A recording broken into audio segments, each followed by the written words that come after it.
Hey guys. Oh, wait, one sec.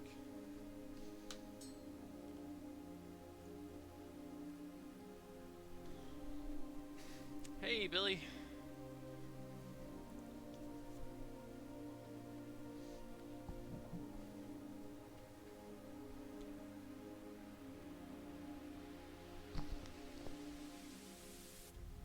Sorry for the slight delay getting ready there. I was working on something till pretty much the last minute before I went live. So this one, I'm actually doing this on the big paper. I'm not planning something like super elaborate with it. Hey, Parker. All set for takeoff. Oh, what I was working on? I was scripting the second short horror story for my annual horror comic, the Stories to Shock that I put out every Halloween. You actually missed on Tuesday, Billy. Mark caught one of the script pages from the first one I did underneath the glass here. Um, so yeah, so I was writing the next one, so I could get working on that tomorrow.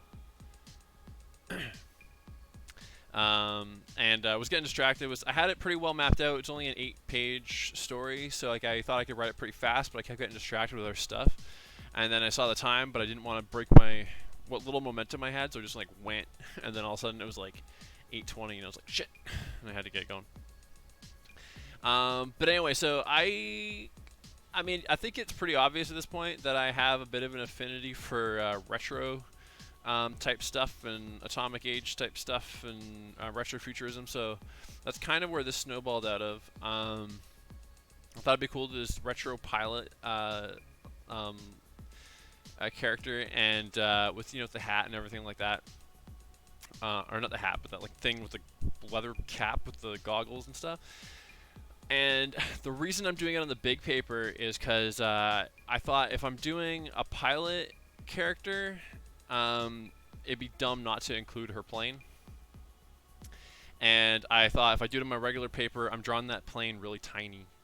Or I'm filling the page with the plane, and like it would either be tiny in the background, or I'm filling the page with it, and I would have to draw her smaller to fit. And I didn't really want to do that because I'm all about the character. So I thought, okay, big ass plane with her in the foreground.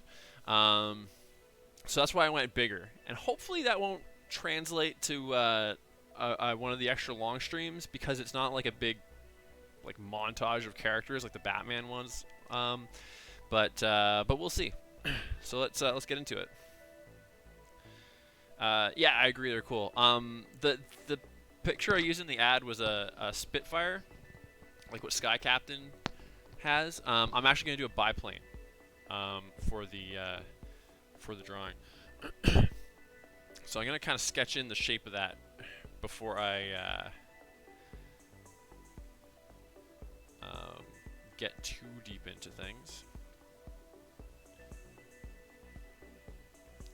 Now, fun fact, a little look behind the curtain, kind of breaking kayfabe here a little bit.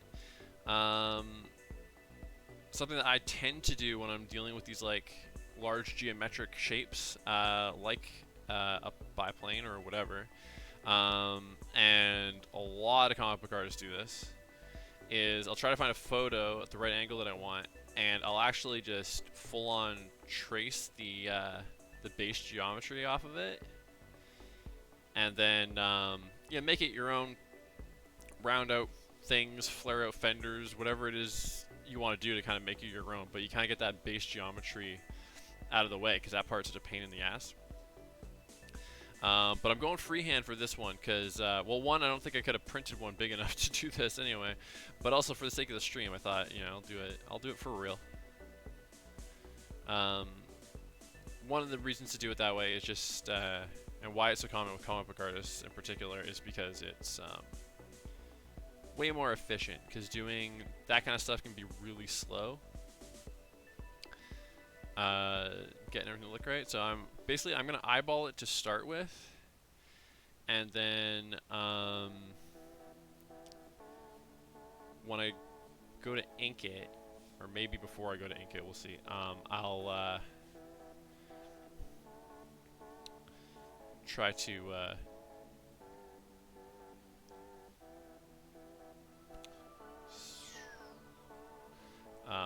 I'll get the ruler out and I'll try to clarify some of the angles, make sure they're accurate and stuff. This is definitely not the first plane that I've drawn, but I can't say I've drawn a lot of them. A biplane compared to like a car is definitely easier. I remember you one time referred to a car, Parker, as perspective boss battle, and I think that's a very accurate way to put it. I've repeated that quite a few times to people. With the plane, at least a biplane, it's mostly the cylinder and everything. So all I'm somewhat struggling with right now is deciding on what size makes sense so I can fit as much on this paper as I can without having some of it run off the page. I think I just found that size. I think I did.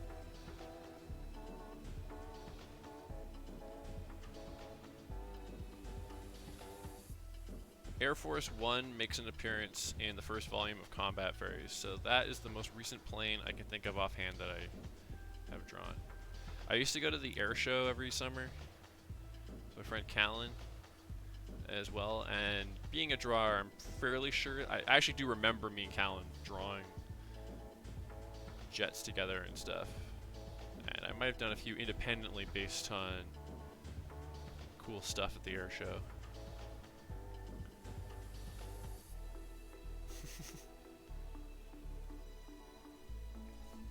Totally. Yeah. And yeah, so that's why the trace approach is as common as it is.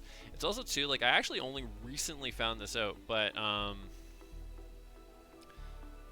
lot of comic artists, at least in the 80s and 90s anyway, including like Todd McFarlane and some pretty well-known ones, a lot of times the city backgrounds you'd see in those comics were actually, they would take like a photograph and photocopy it a shit ton of times so that it would just, the quality of it would get worse and worse, and it would just kind of degrade into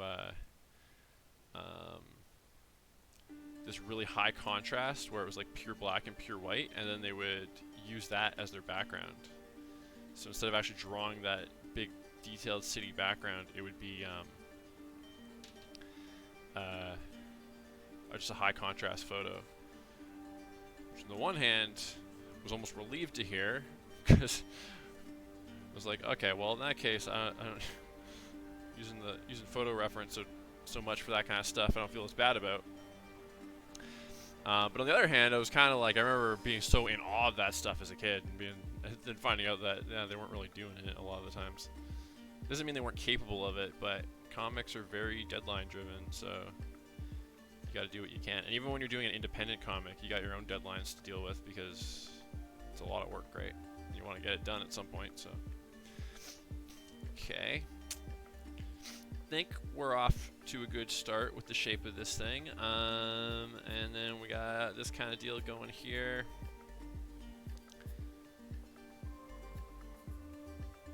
I probably am going to take some deliberate liberties with this plane a little bit as well, because I might sort of sci-fi it up a little bit, but I want the base of it to be relatively accurate, so I'm going to just kind of copy my reference photo pretty closely here, and then once I get my character in there, I might look at doing some adjustments for the design as well, but one thing at a time.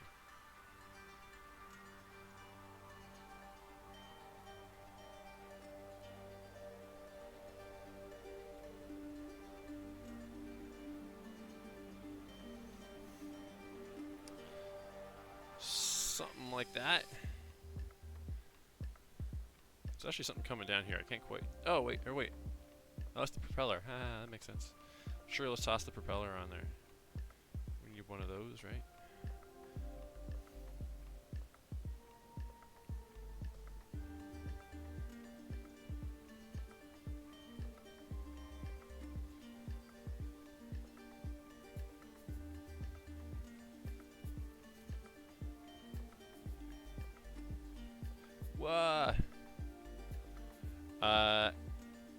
excited to be getting it over with? Dreading it? Do you like your new place?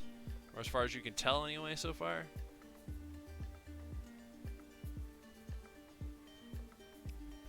Moving's always a pain in the ass, but there is kind of an exciting element to it as well if you like where you're moving to.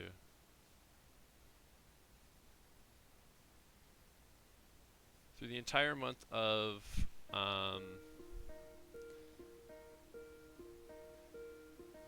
November and December, both those months, I was a ball of stress dealing with the move, but I was definitely excited also to be getting my new place. Those blades are a lot bigger than in the reference photo, but I'm okay with that.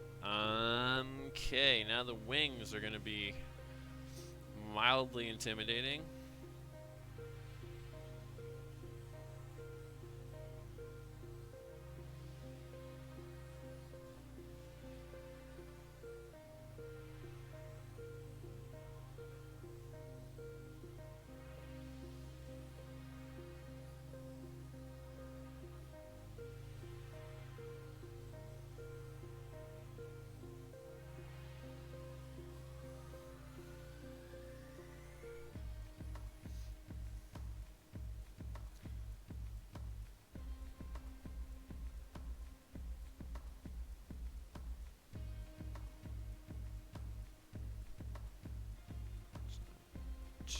Bad.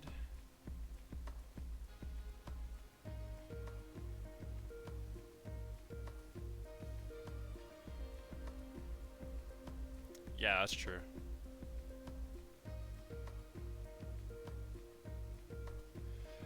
What are they, just attacks on your nervous system?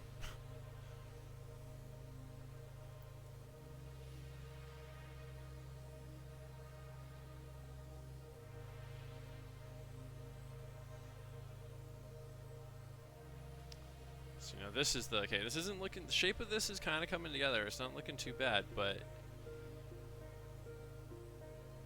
also my reference is a two-seater. I think that might be standard for a biplane of this nature, but I'm gonna kind of cheat that and make it a one-seater because my pilot flies solo. Okay, now here's the intimidating part, the scary part. It's these upper wings.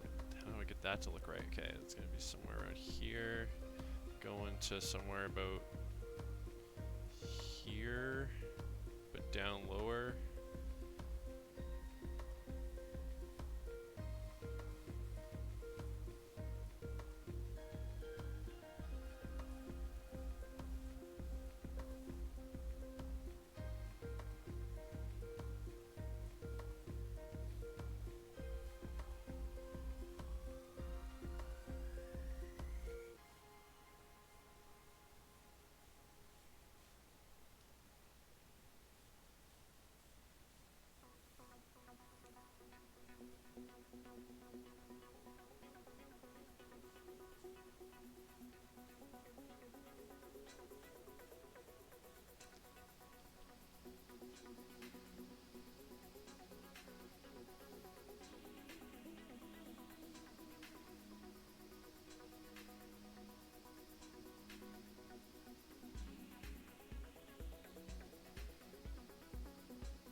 I think that's more or less accurate, but it didn't feel quite right. But looking at the photo, it kind of... I was actually literally just thinking that, sorry, son, they got us.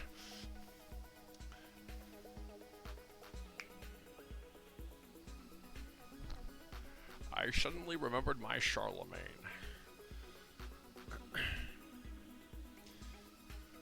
Is it a biplane they're flying? I think it is, right? With the double wings? I think so.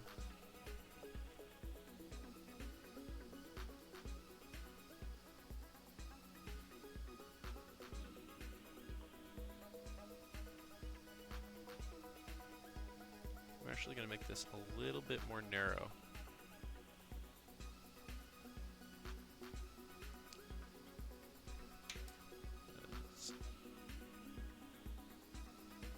exaggerating the front end to back end ratio a little bit, but I think for my somewhat more cartoony style,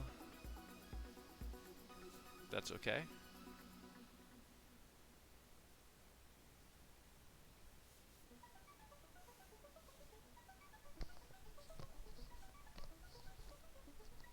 I was thinking it was. Right, and the back one had the gun turret on it, right? With that in mind, I almost kind of want to add the gun turret. We'll see. Like I said, I am going to take some liberties with it, but I got to get the base of it making sense first. Okay.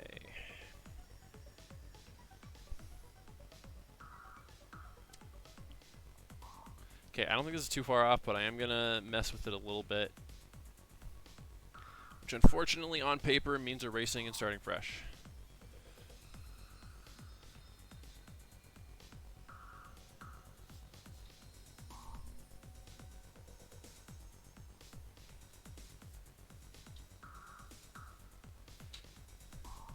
Right.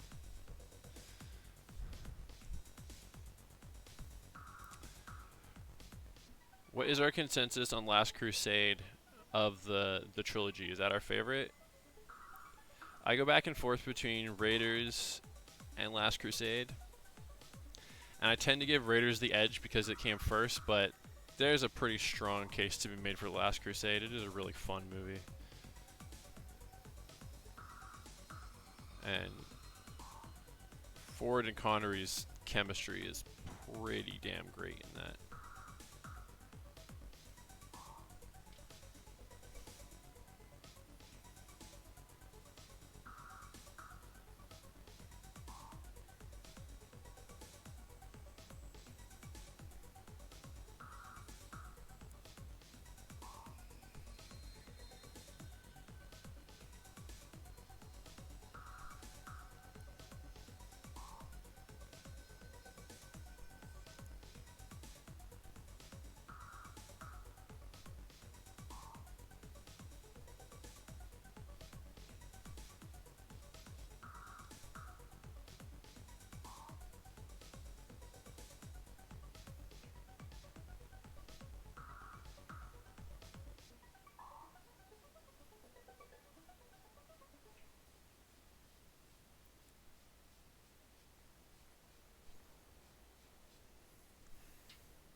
Alright, that's feeling a bit better to me. Or shit, is that too high now? Fuck! I think it might be.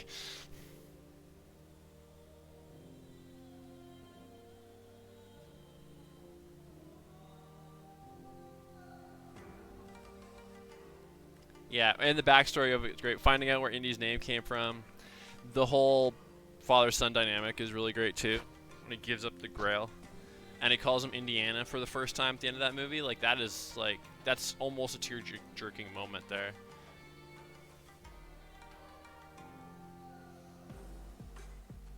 Shit. Yep, okay. I think the angle and the size is good, but I gotta bring this down a little bit.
I think, maybe.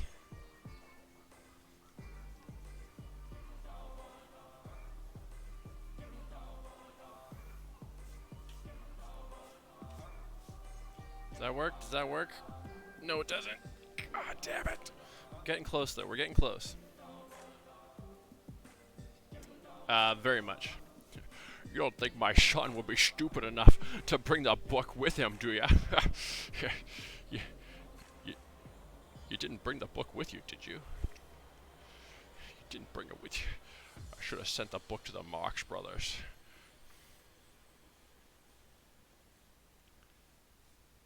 I remember parents was getting a kick out of that Marx Brothers line, and then eventually I saw some Marx Brothers movies and I got the joke.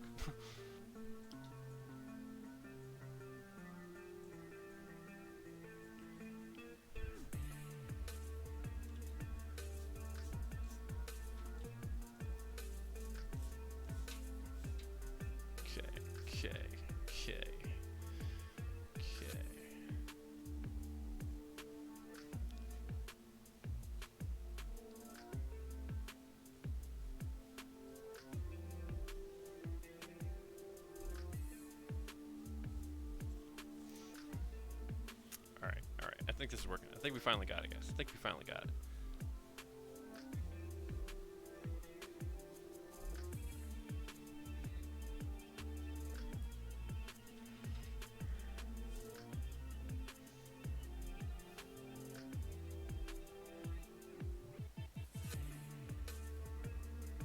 I think so. Extended it a tiny bit here, but I think I got it. Look at it with fresh eyes before I ink it. Maybe I'll do some adjustments, but I think I got it.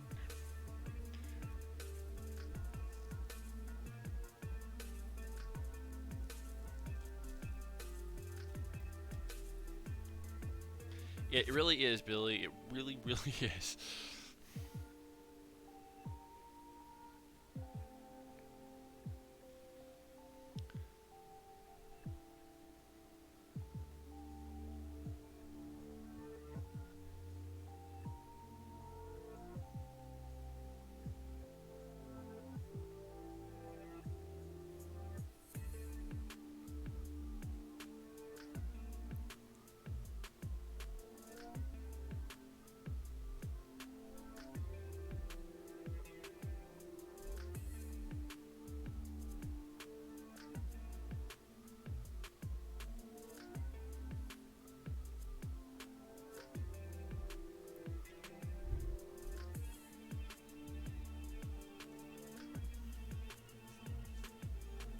The other thing as well is to do this angle, like the proper vanishing points would be way farther away than I can probably pull off here. Which is another reason why tracing becomes such a common thing.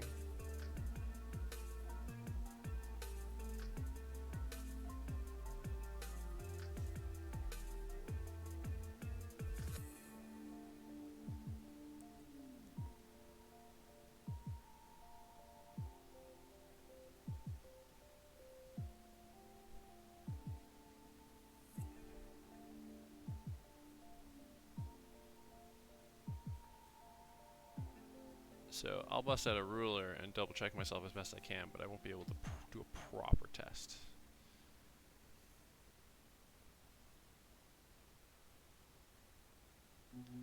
Not easily anyway.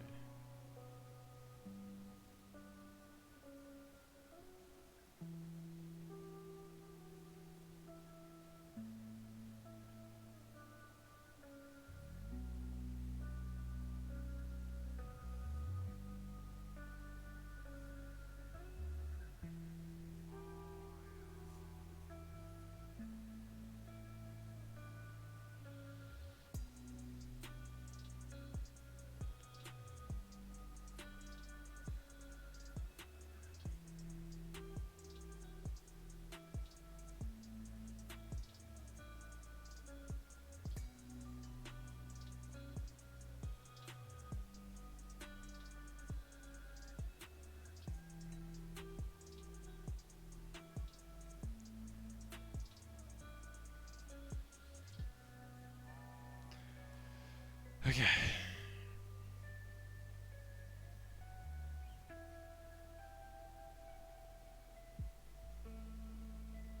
Oh, shit. Not quite there yet. Almost. Almost. We also got this part going out, too.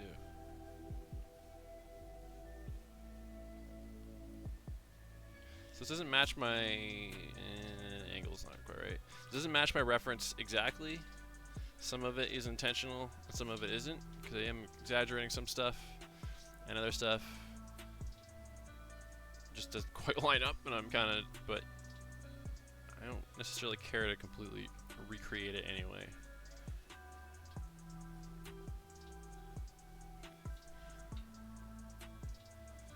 Okay. I have not. Have you been, Billy? Okay.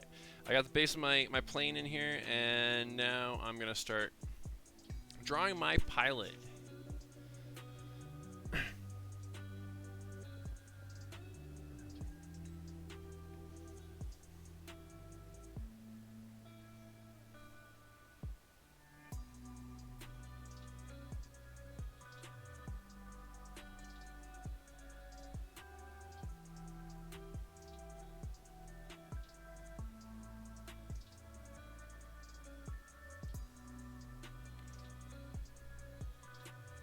Like a game you could play, like a video game, as a Google Doodle, or something else?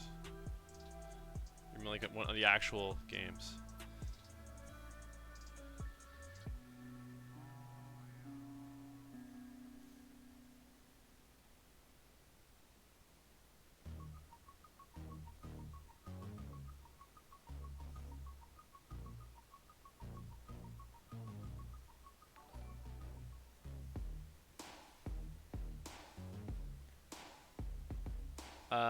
Thanks for the follow, Brad. BC Bot Killer.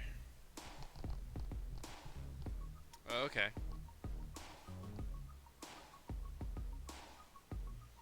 You also played it for about 5 minutes, Billy?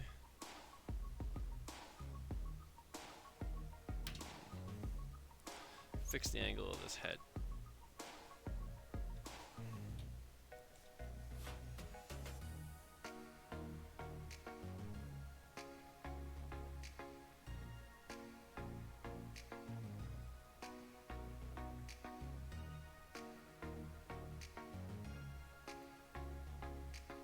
Really not changing it that much, but a little bit makes a difference sometimes.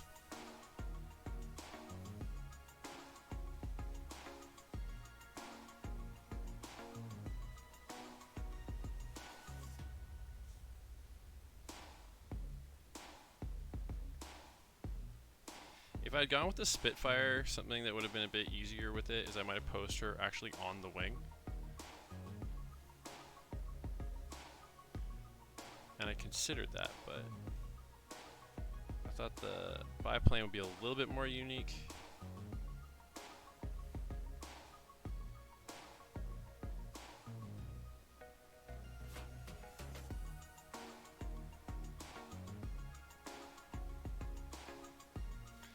Hey, Centane. You're not at work, Centane?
Oh, okay. Ah, I see what you did there.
Okay, I think I want to strengthen her stance a little bit more.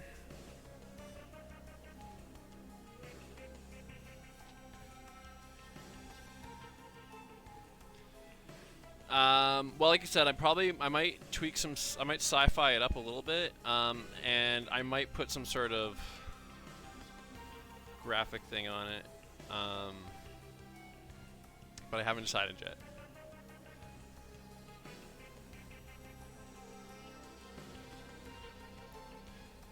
I assume you mean kind of like the skulls on the side of it, or the pin-ups, or whatever.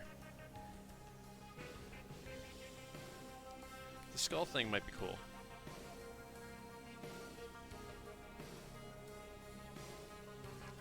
Okay, I'm liking that. I think I made that leg way too long, though. I think I'm actually going to keep this leg more or less where it was. But I will tone this one back a bit.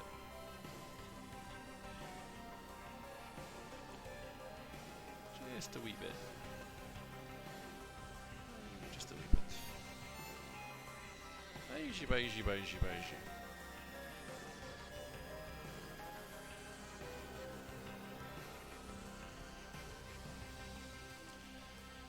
Alright, it's a pretty solid pose. Maybe. We'll see. See what we come up with. Alright.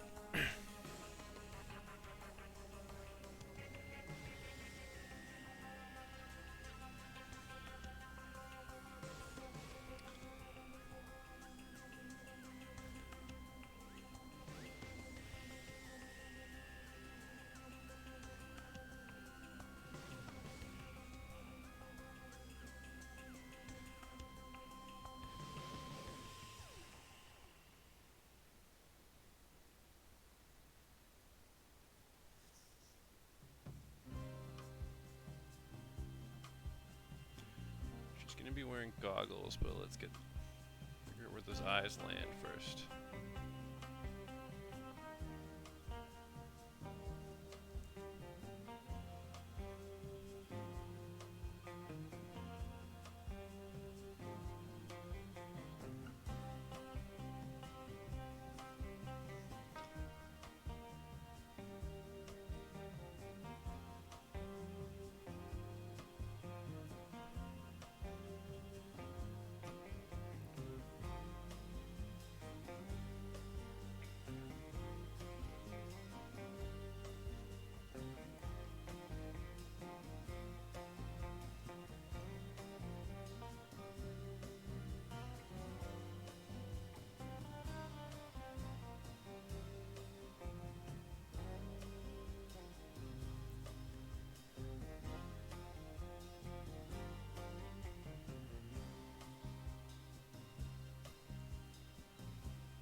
By the way, the keyword for my audio search today was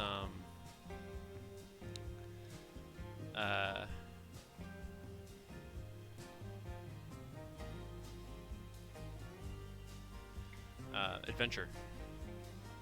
Sounds very westerny what we're hearing right now.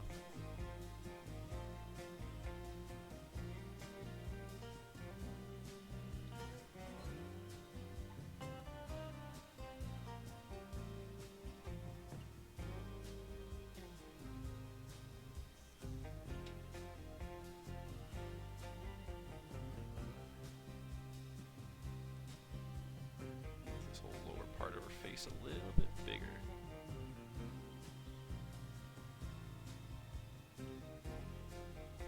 Clean that up a bit more when I ink.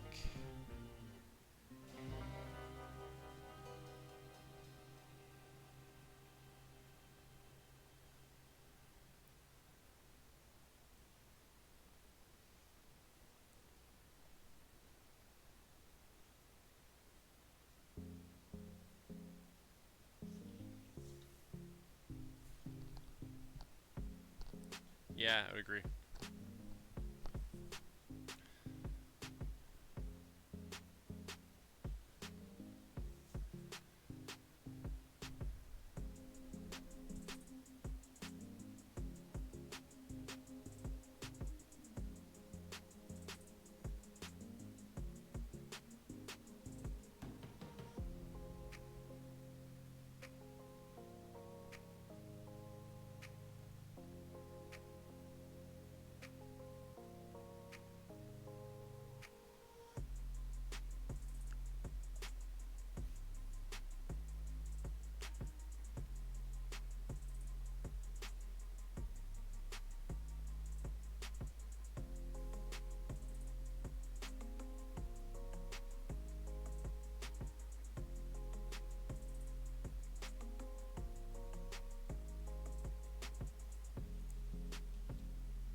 Very chill, as a matter of fact.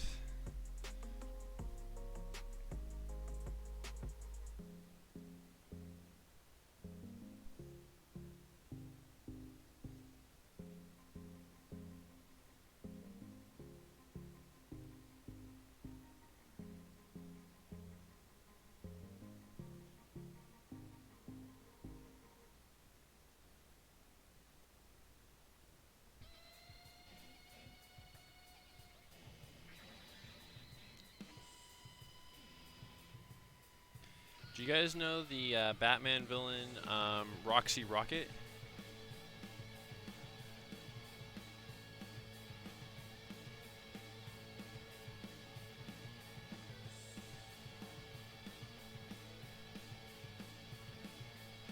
Because she's a super cool villain. I love her design. I actually have a picture of her off to the side here to make sure not to do anything too similar to her.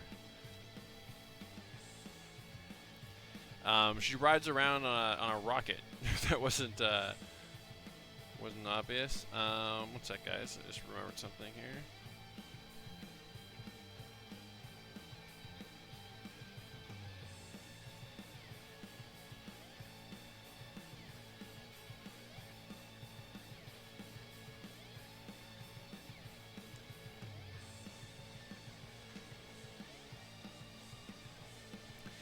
She appeared in the animated series once. I'm actually not sure if she's an animated series original or if she started in the comics. I know that she eventually, if she started with the series, she did end up in the comics, though. And if that's the backstory, obviously she didn't have quite the same level of success as Harley Quinn did, but she is pretty cool, though.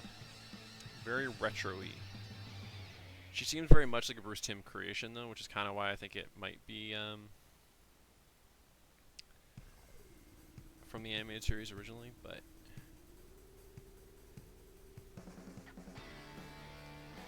don't know for sure. Her pose here has a few things in common, and there's some naturally things that are just tropes of this type of character that are overlapping a bit, but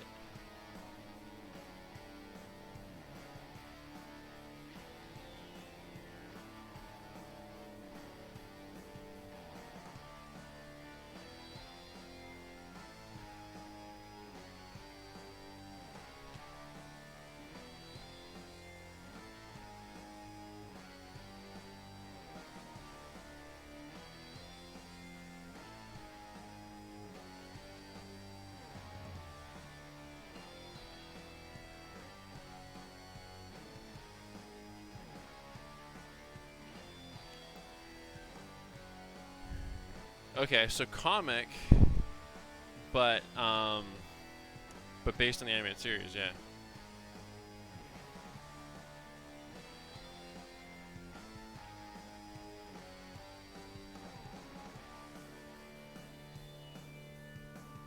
Oh, Baby Doll, yeah.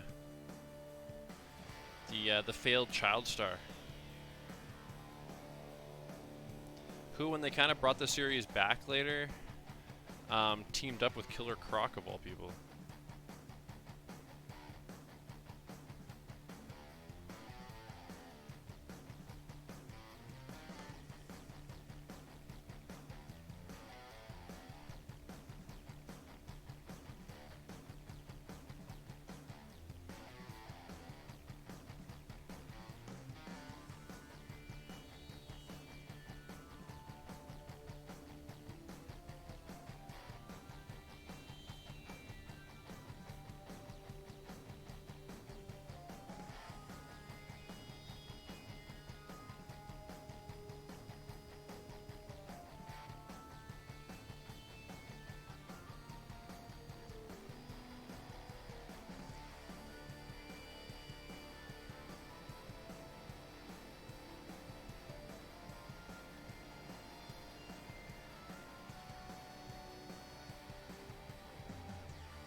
Weird looking gun I've created here. It's got rotating barrels in the front of it, for depending on what kind of bullet she wants to shoot. Kind of like Judge Dredd.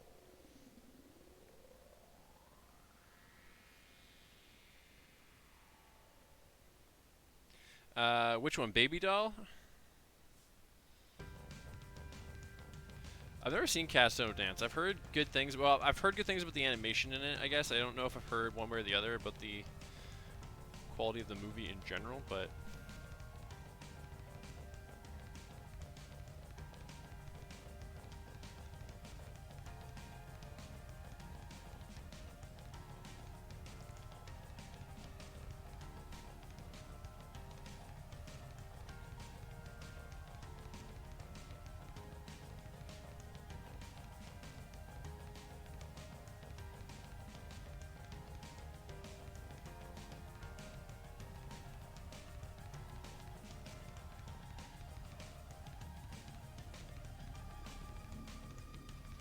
I've been into these giant treads on characters lately.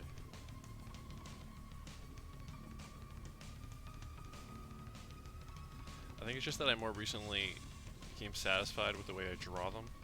I think I always kind of liked that look. kind of the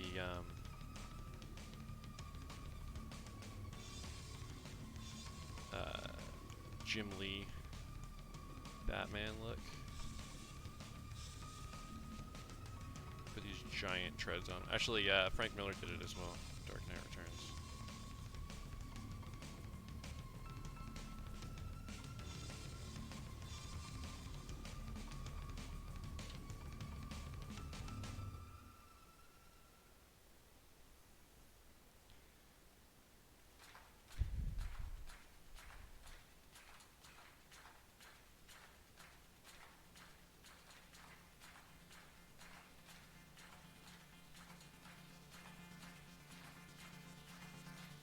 Nice. Yeah, I've always wanted to. I remember, actually, Billy, I think you were the last group to have him. Do you remember Steve Taylor? He was the animation mentor before I took over for him. Because he went to Sony.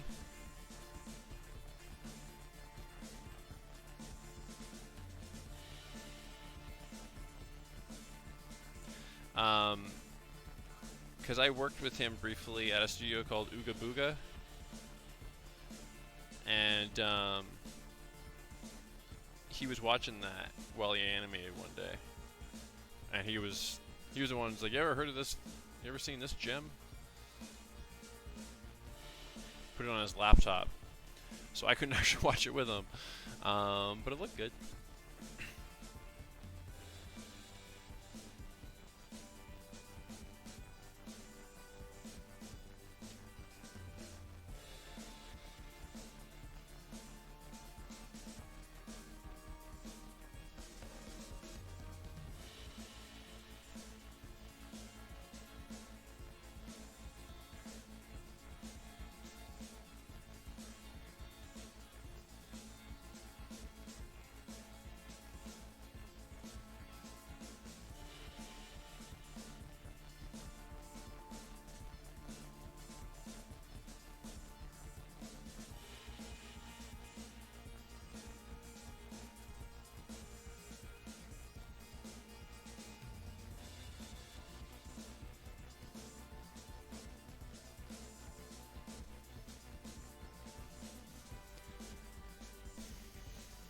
Cool. All right. I think I've got my character. Think so, anyway. Now let's finalize some of the stuff on this plane.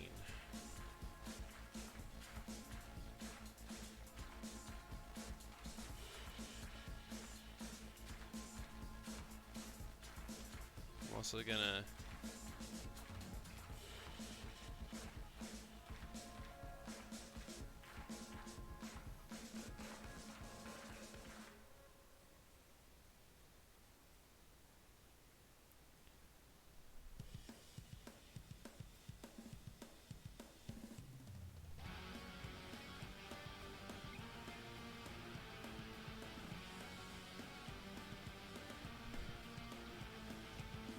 apply some tread on these tires, which will hopefully look cool, but it'll also give me a bit more margin for error when I'm inking it as far as getting that curve down.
Kind of just winging these things a little bit.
Improvising a lot of this metalwork.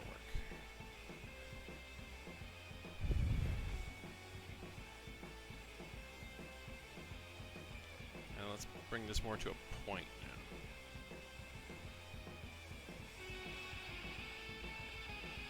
Whole thing look a little bit more dangerous.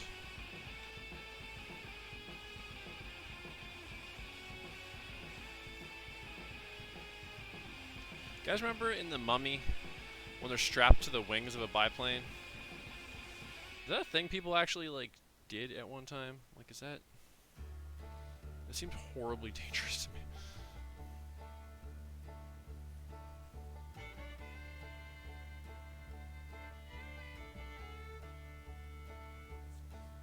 It just feels like it can't possibly be FDA approved, you know? I don't know.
Yeah.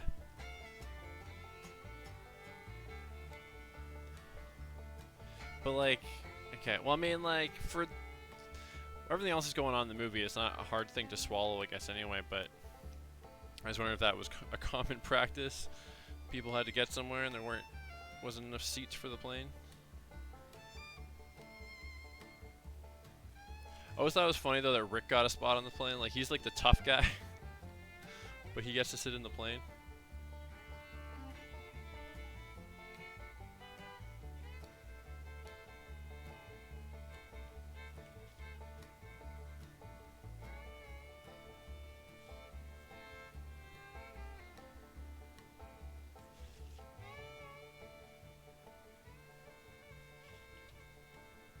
Oops.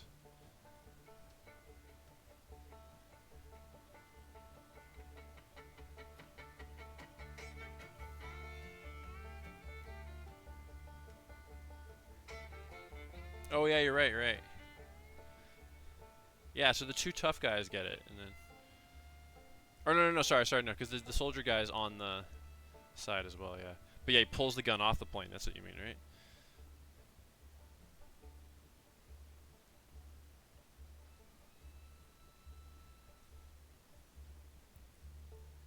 Some studs along this thing.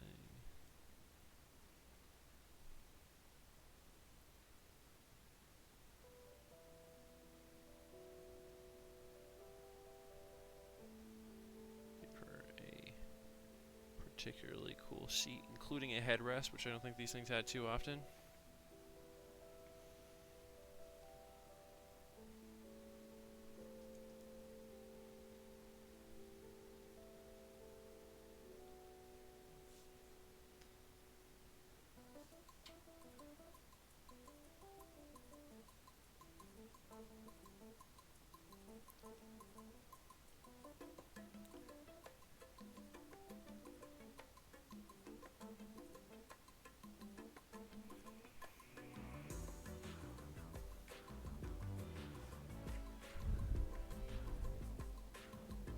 Remember, the soldier guy is having fun. He gets a big smile on his face, but then the other guy, Jonathan's all like, "Do I bloody look all right?"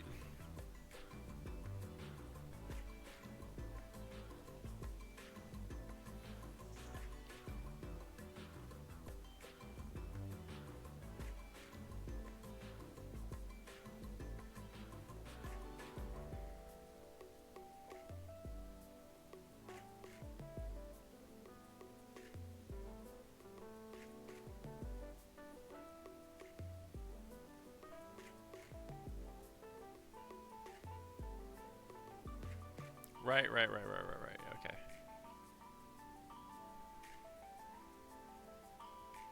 So yeah, I get where you're headed with that.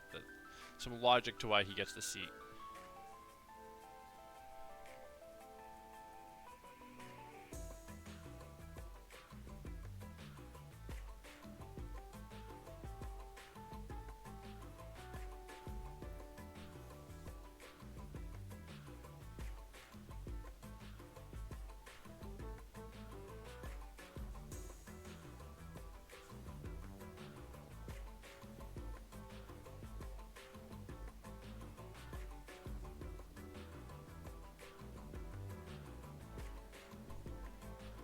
I probably will put a design on the plane Parker, but whether or not I'll do it in ink or if it's something I'll add on when I color it, that I haven't decided on yet.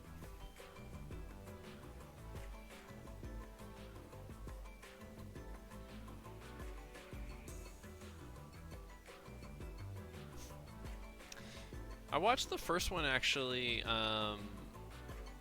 last year around the start of quarantine, and I had planned on watching the second one, and then I just never did for some reason.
true.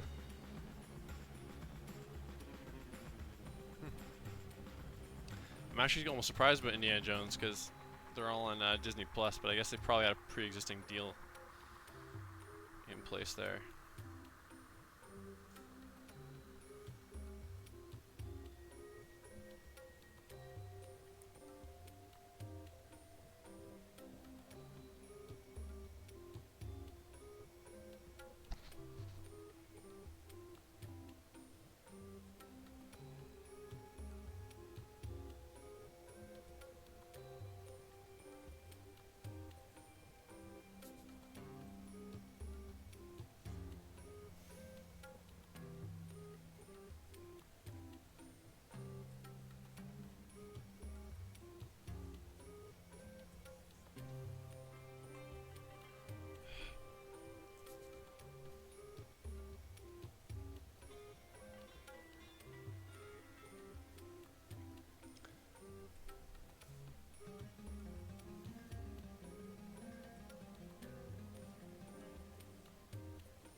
I'll do most of those rivets as I ink. Do I want to add anything else? I'm gonna add what looks like a compartment back here that could open up for a back seat, maybe, if needed.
Alright, let's start inking it.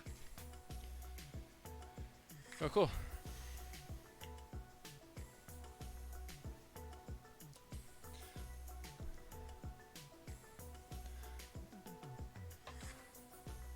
I actually think I noticed Van Helsing was on there recently.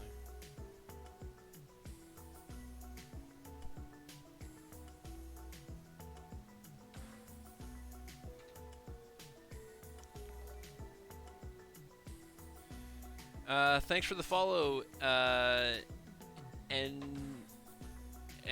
EC Halo, and Newies Halo. Thank you for the follow. Who am I talking to? Oh, hey Chantal. It's a much easier name to say. Welcome.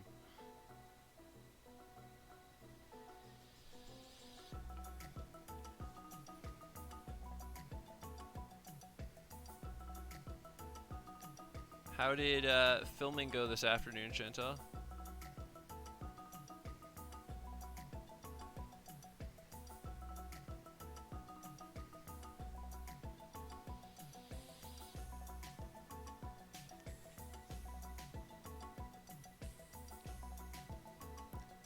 Sorry if my head's in the way. I will try to keep that to a minimum, but for the face stuff, gotta get in a bit close.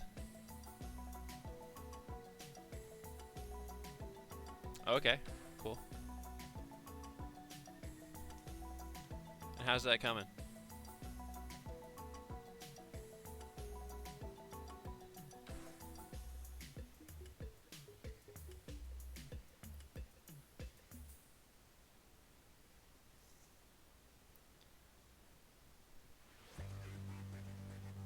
The lines around her goggles are so thin. Stressing out hardcore as I ink them. Oh god. I could blow it at any minute.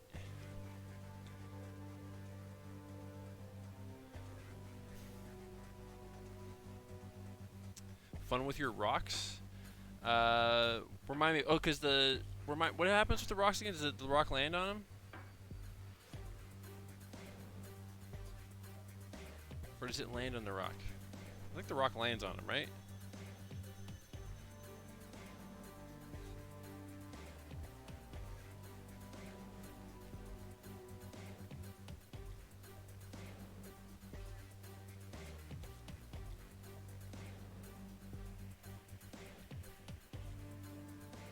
Oh, it kicks the rock. And then it doesn't go well. Am I remembering that right?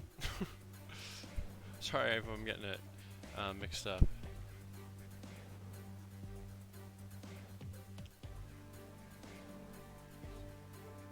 Oh, actually, I do remember us talking about the posing for the rock and stuff. Or for the kick, rather. That's right, too. I'm remembering it now. Took a minute, but it's coming back to me.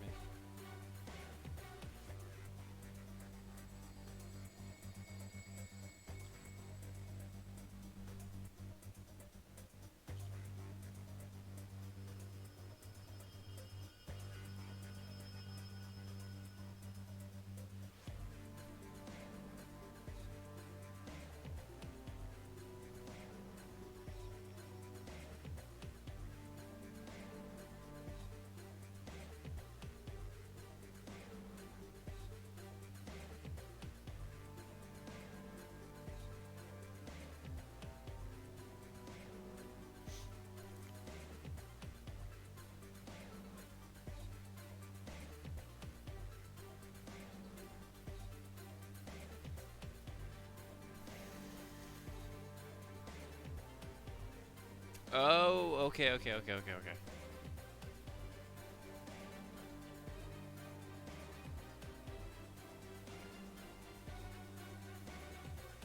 Well, I look forward to seeing it, Chantal.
Did you, were you inspired by that one I showed you guys that did some Avatar nods, or are you just a fan, Chantal?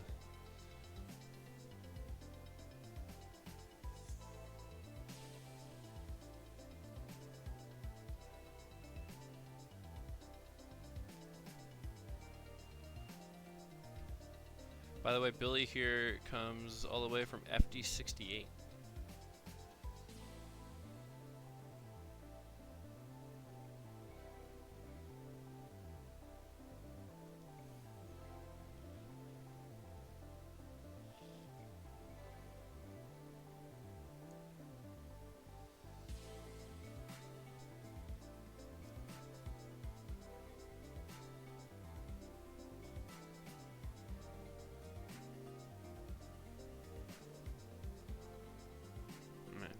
I need to catch up on Avatar. It's been on my list for a really long time. and I just keep putting off getting, because I want to give it my full attention. Like, tend to keep pretty busy. Hey Chantel, I've heard some love Korra and some hate Korra.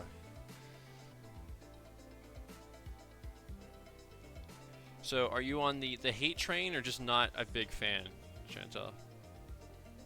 Actually, by the way, Chantel, we have 2 Chantels now.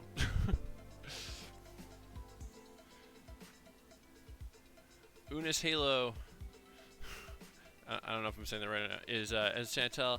And there's Chantel Shantal and Chantel Chantal and Chantel, just to keep us confused.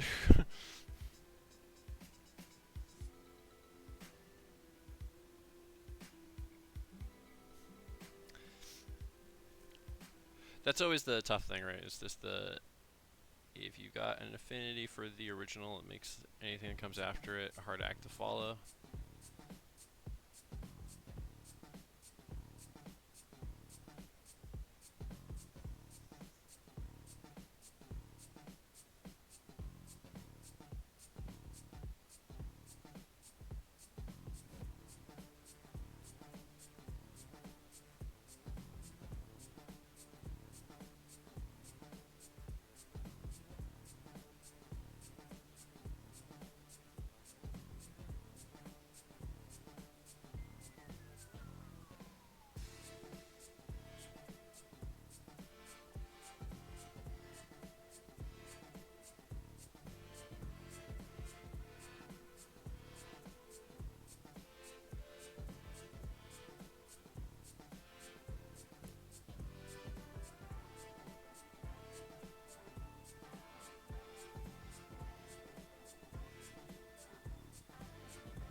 I know what you mean, Billy, but when you say it that way, 30, it's only 30 hours long.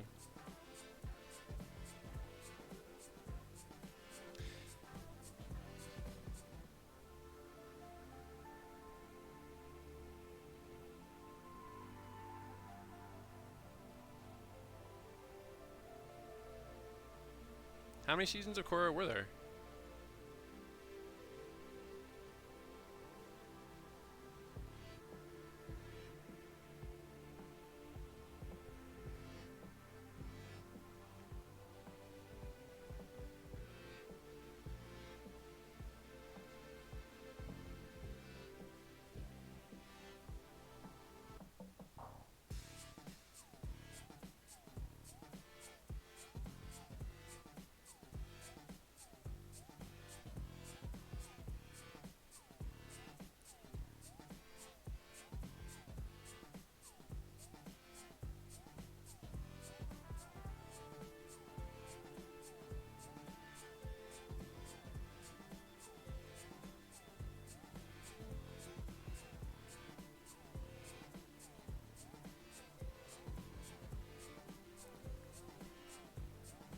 Okay.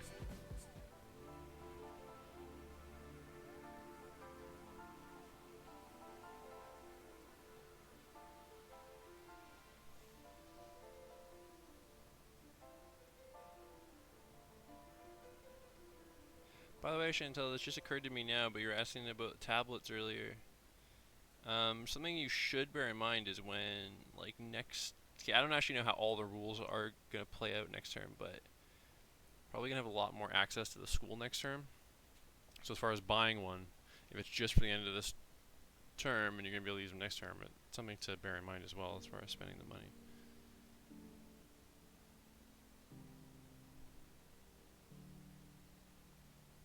Throwing that out there while I think of it.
Welcome back, Parker.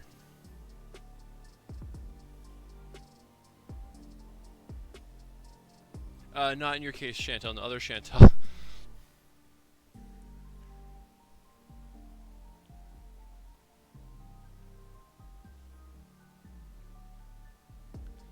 Yeah, the other Chantel is in FD 107 right now, term 3. And was asking me about possibly buying a tablet later, at some point soon.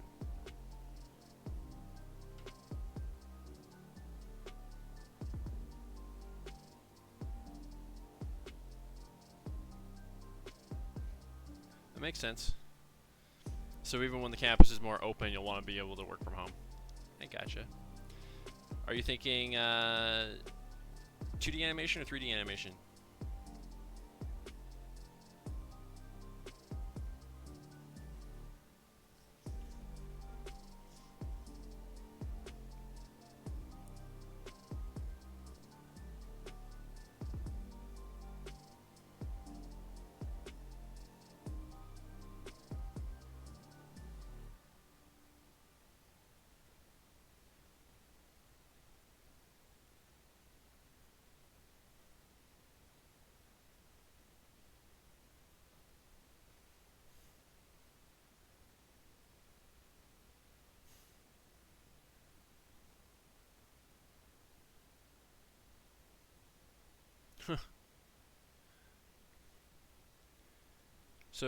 So should we go by Coco then, to keep it more confusing or less confusing? Is that what you're suggesting, Chantal?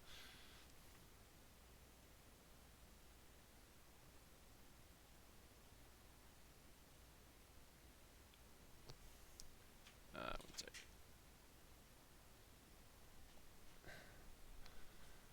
I think our music just paused. Am I right? Yes, I am.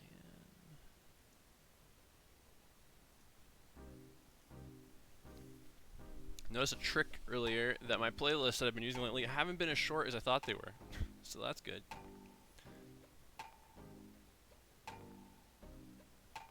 Okay.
Not completely unrelated past though, because obviously there's a lot of 3D animation done in the gaming industry. Could very well end up at a game studio at some point.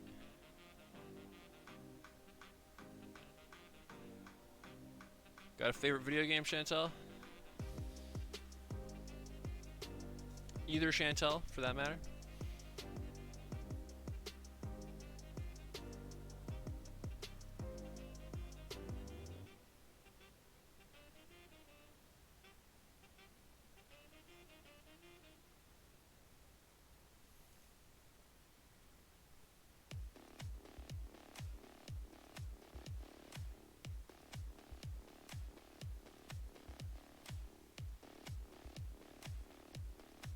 Well, she's a VFS student, Chantel, so she's moved here for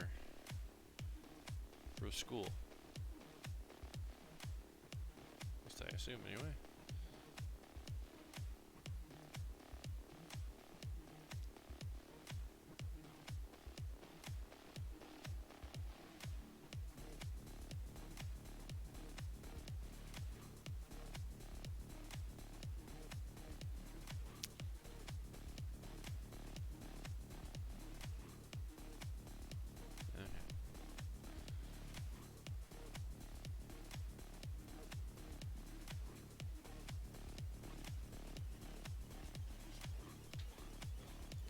Actually, maybe I'll make this jacket of hers black.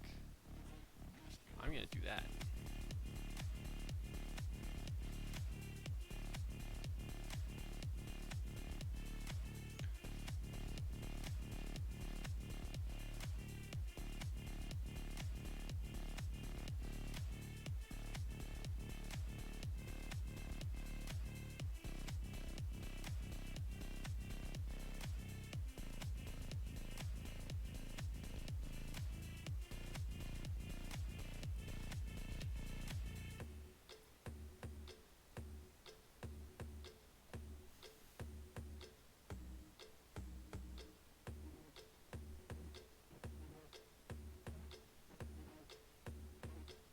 Oh, okay, gotcha.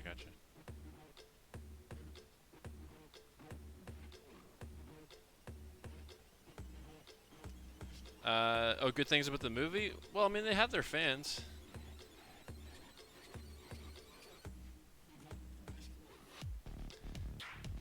Reason they made so many of them, I guess.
Wait, which? Oh, you're talking about Final Fantasy. I was thinking Fast and Furious. Oops.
I'm not laughing at your computer situation, Chantel. Just your description of it. It's a horse and buggy.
Donald Misery, hello. Did I say that right? I feel like you've been here before, Misery, but I'm forgetting who you are if you're somebody that we know in person. But if we don't know you in person, you are also still very much welcome, of course, and welcome. But if we do know you, let me remind me.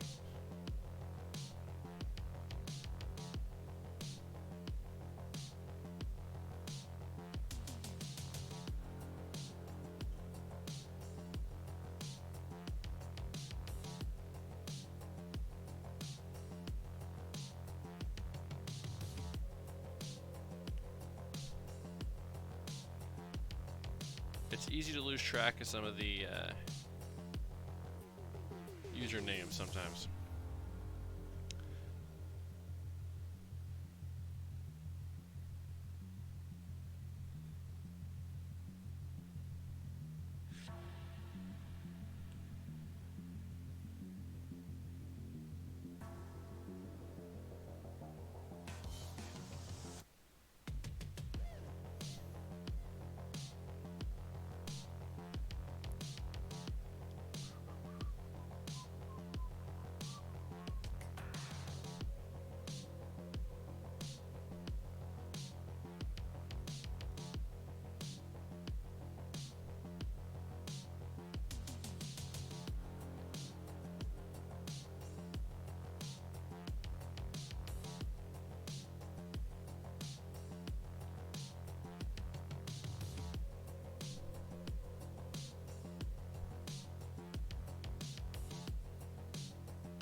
Oh, hey, Christoph.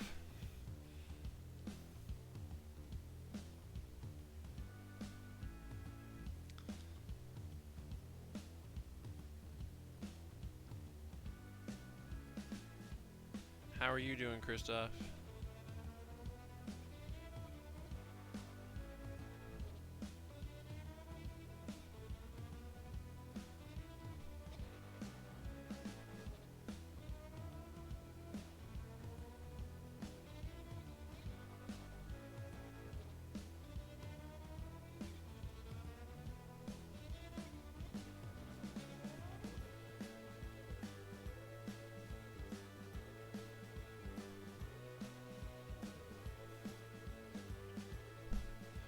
I'm a G.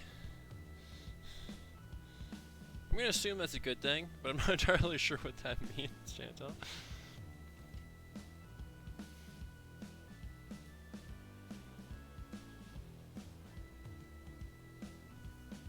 Oh, coat. Alright, well, thank you.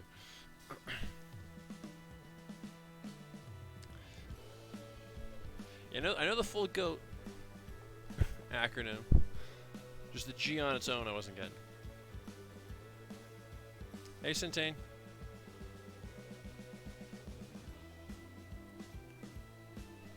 Welcome back.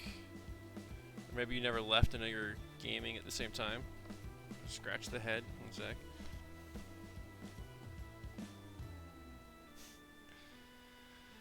I mean, technically, I'm okay with that, Chantel, or sorry, Centane, but I don't know how other students will feel about that if they don't know you.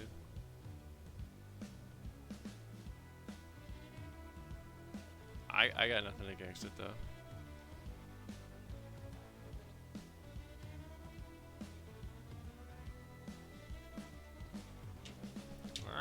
Whoa, whoa, dropping pens all over the place. I just put an ink mark, but it weirdly matched up with the spot in a good way.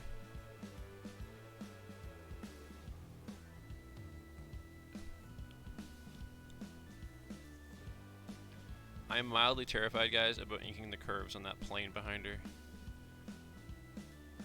I might give myself an aneurysm while I'm trying to focus on that. Keeping those lines curved nice and smoothly. I will be doing my best.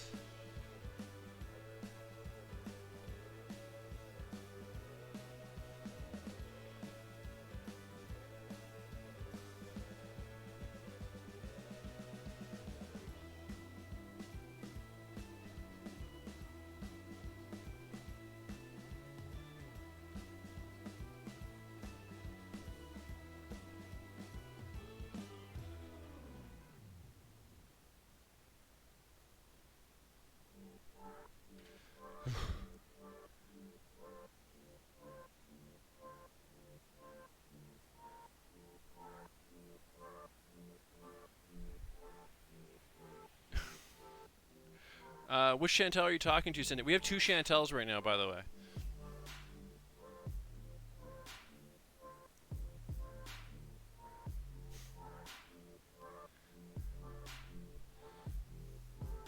I know it's your spelling, but I don't know if... I don't know what's going on.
I know somebody who their parents named both their daughters Jennifer, and so they had to come up with their own nicknames to tell each other apart.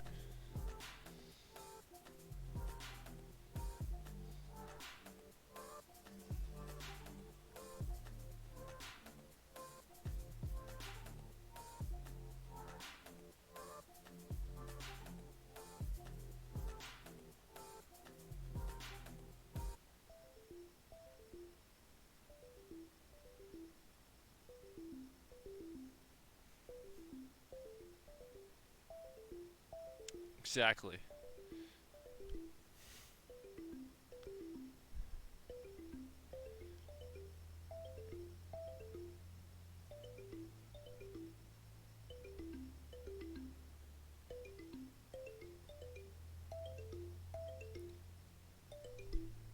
These are questions the Jennifers ask themselves on a regular basis, I assume.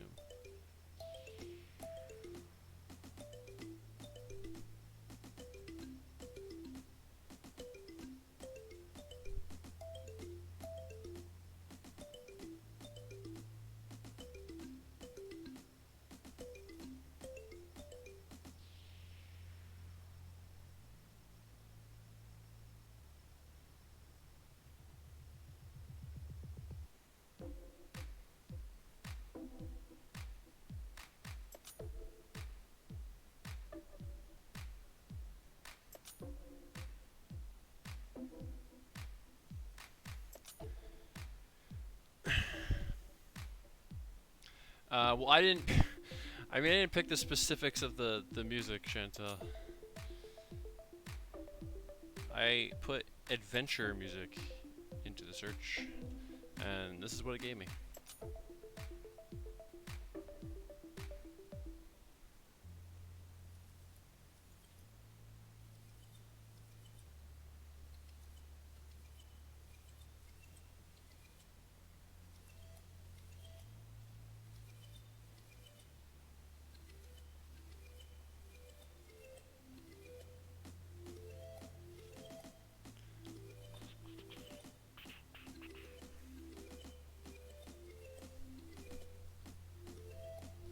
Okay, I'm gonna do the spot blacks on her before I tackle this plane.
Alright. Brush time. This black leather jacket that she's wearing.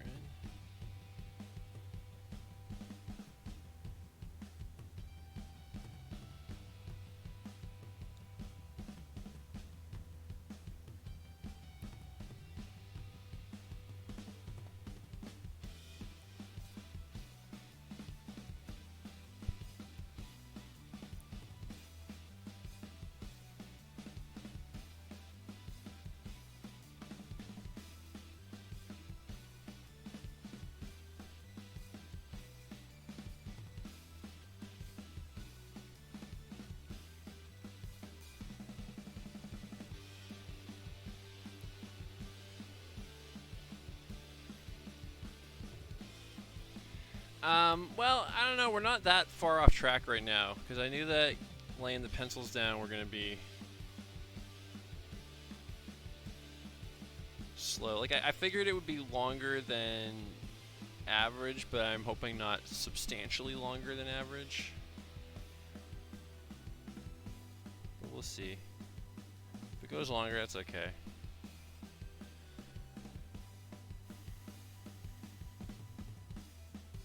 We do not want to become famous spam bot. No spamming.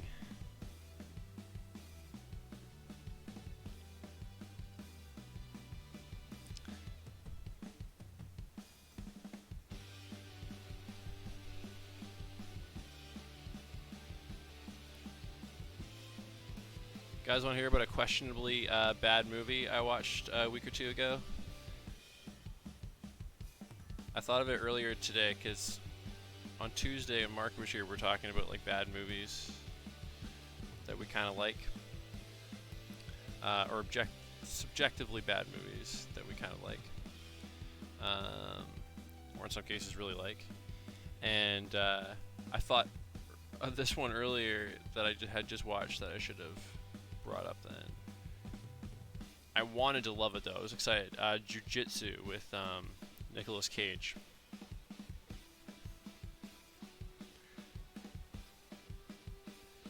Banhammer, like that for the Twitch bot.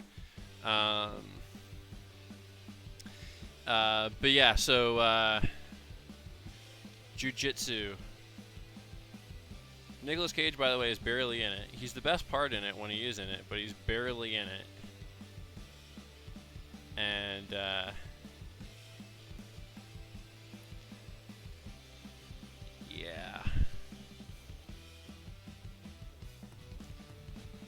Um, main character. So there's a lot going on. Like if they had cut like 20 minutes out of it, it might have at least been fun from an action movie standpoint. But it's basically about an alien that comes to Earth like every like 23 years to fight a jujitsu warrior for some reason. And I will fight you on that, Chantal. Um, Cage has actually done some pretty cool indie things in recent years. But this isn't one of them. And yeah, so the plot's pretty goofy, but it could have been fun. Um, and it's not. But the main character has amnesia throughout it. And one thing that was driving me insane is like people just couldn't seem to wrap their heads around this. Like at one point they're like, "What? You don't remember the plan? Can you believe this, guys? He forgot the plan." And it's like he doesn't remember his own fucking name. Why would he remember the plan? Like what the hell?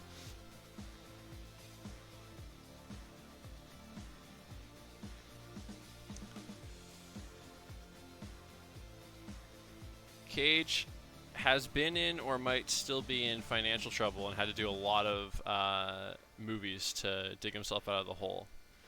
And so he has done a lot of bad movies recently, but I think he's getting a bit choosier again. And he's sticking to the underground movies, and a lot of them are would technically be considered B movies. But I think he's getting choosier, and he's at least picking like fun and kind of quirky, interesting ones.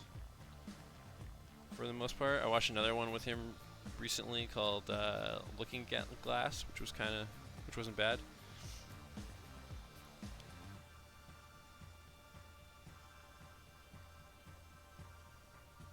I've heard really good things about Willy's Wonderland. Mom and Dad was kind of interesting. Joe was really good. Pig, his new one's supposed to be really good. Color Out of Space was pretty good.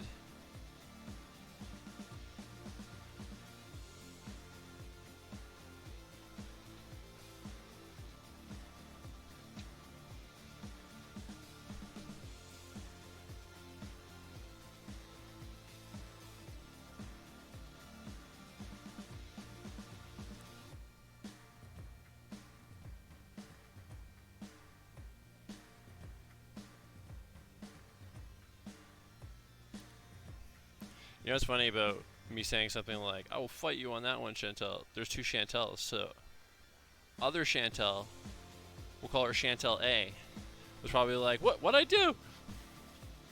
Yeah, Into the Spider-Verse, true. No, you can't say that with Vin Diesel. Most of his movies, because he's like, he just hasn't done that much. He doesn't really do any variety.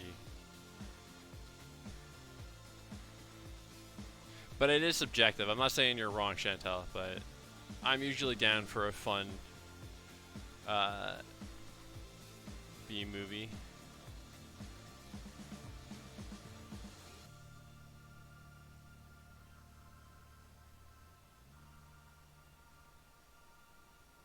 I could, but I can't. I don't know how the hell to pronounce Chantel A's Twitch name.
The hell is this music?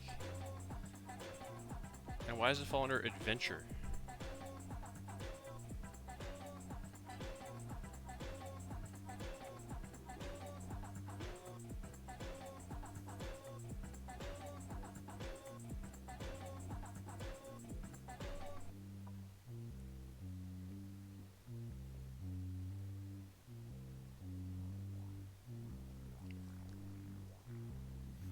Oop, oop.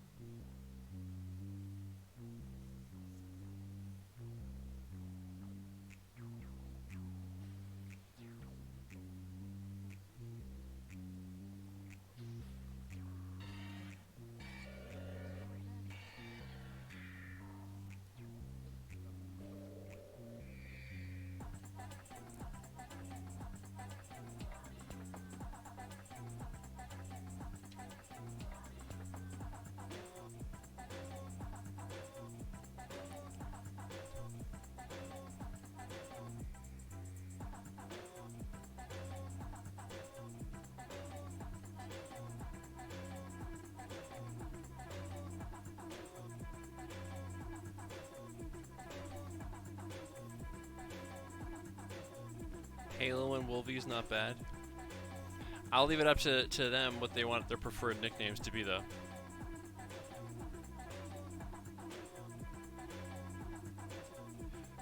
I'll take your word for it, Wolvie.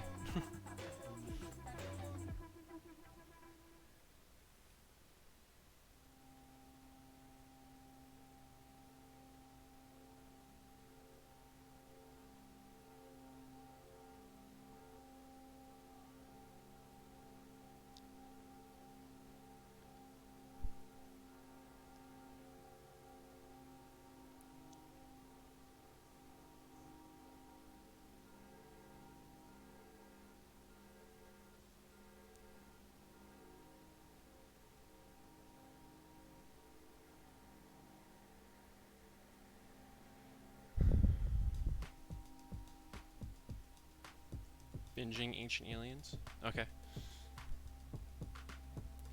Hands getting all sweaty.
Alright.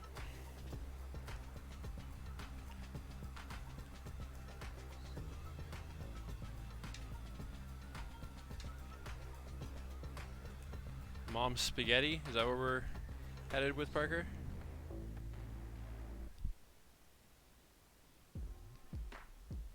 Oof.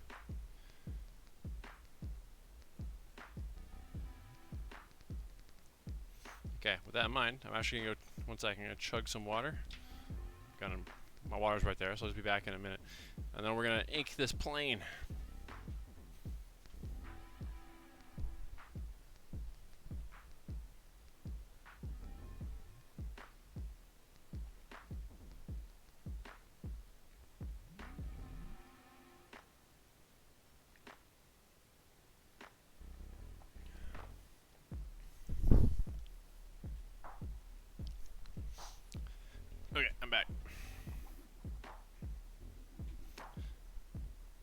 Oh, right.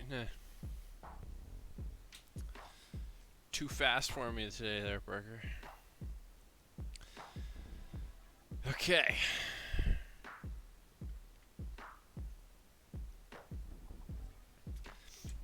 I'm going to mark out with pencil a couple areas that I'm going to do spot blacks on here so I can keep track of myself a bit more.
Okay.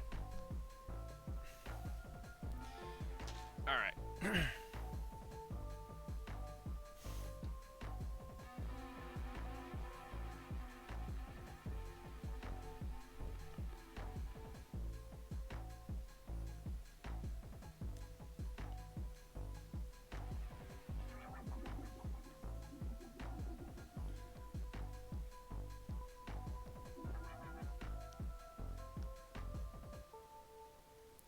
I would like to bust out a ruler for all these plane features, but most of the shapes have a curve to them.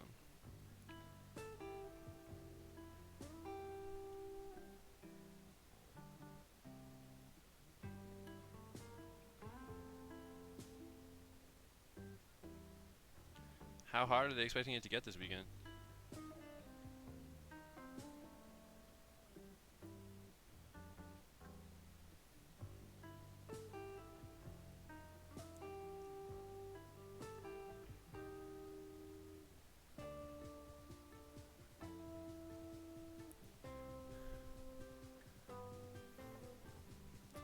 I kind of have to. Chantal.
Facebook is naturally the best place to get all your news, Parker.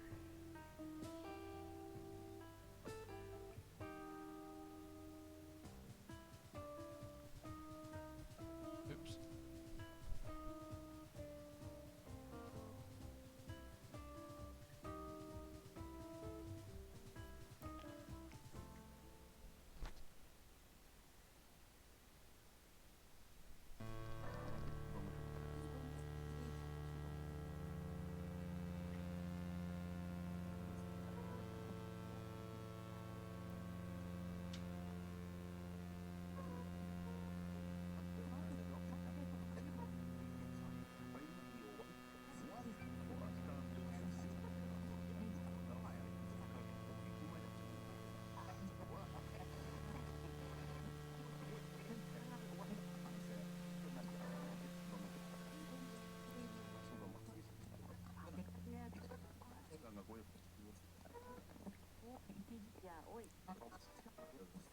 Now what the hell are we listening to? It's like Yoko Ono shit.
Would you have been as entertained about the heat wave, though, Parker?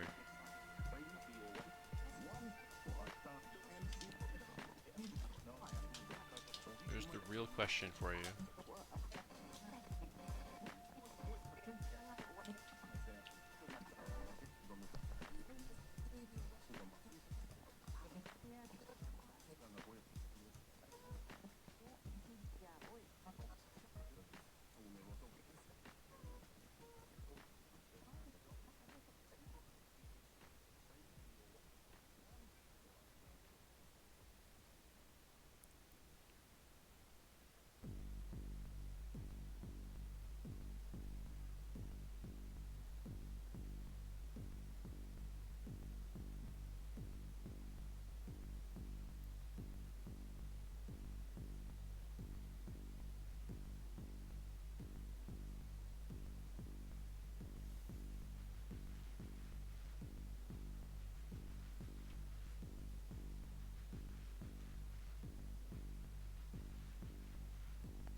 We were hotter than the hottest place on Earth at one point during that heat wave, though.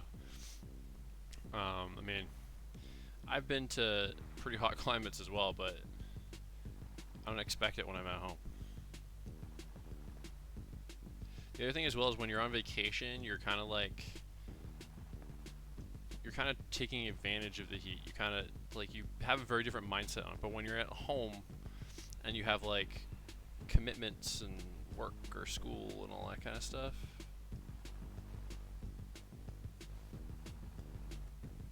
it's very different.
We are allowed to be cold in our winter, though, Chantel. I mean, just because it's colder somewhere else doesn't mean that we're not allowed to also be cold.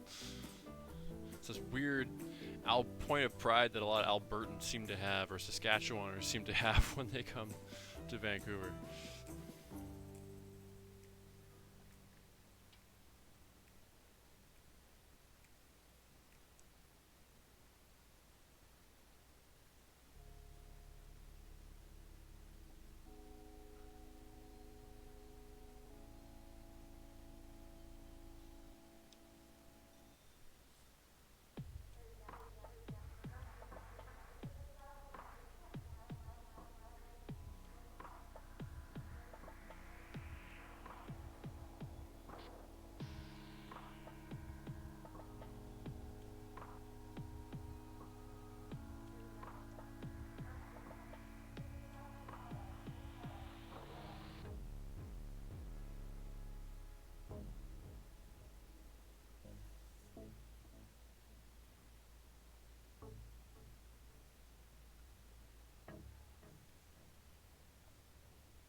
can't remember the year for sure, but I think I know. I think I, because I forget what year that huge snowfall was that I'm thinking of. So I assume it's the same one you're referring to, Chantal.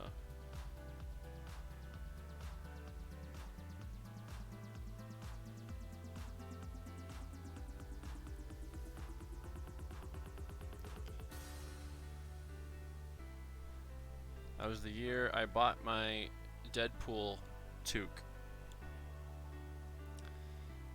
And ever since, there's a few months out of the year where I wear that all the time. People start to know me for it. And then they'll forget about it. And then it'll come back.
Heavy machinery stuff down at the front there.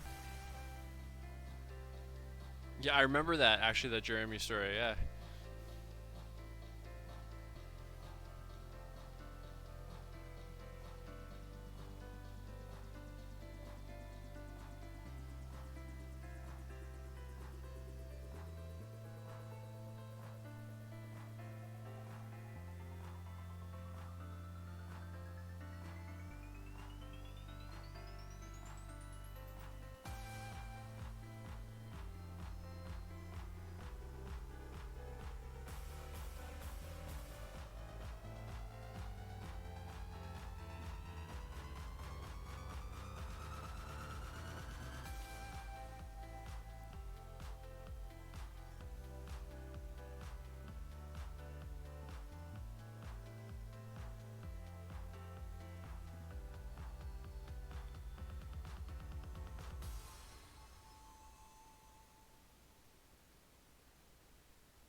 I think they did shut down one day, didn't they?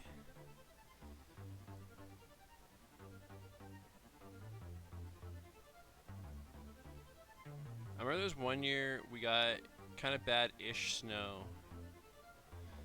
And then there was a snow warning for that night. And they actually canceled all the afternoon classes. And then the snow never really came.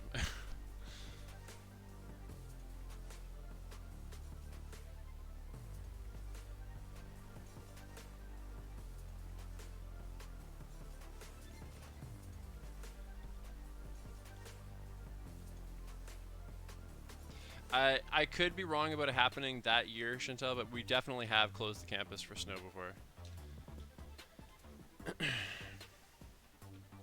Okay, we'll use a ruler for some pieces. And this is one of them.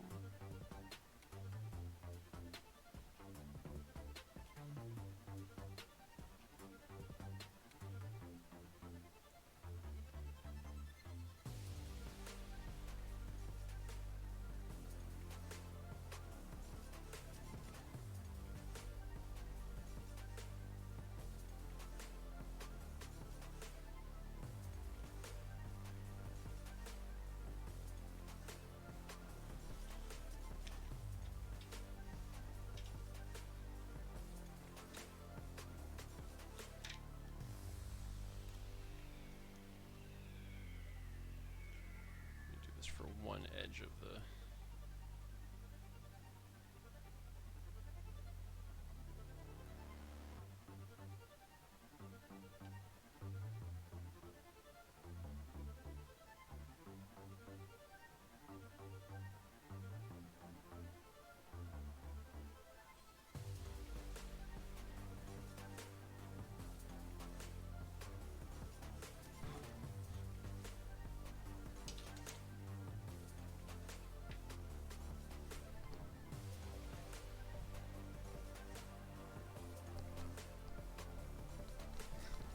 I also remember you posted a picture of me on Facebook one time that that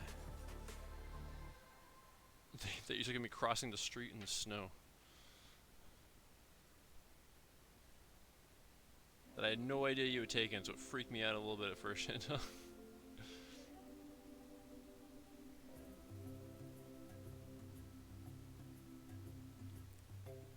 This sounds like something from the Lion King soundtrack now.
I think I remember you explaining it to me after.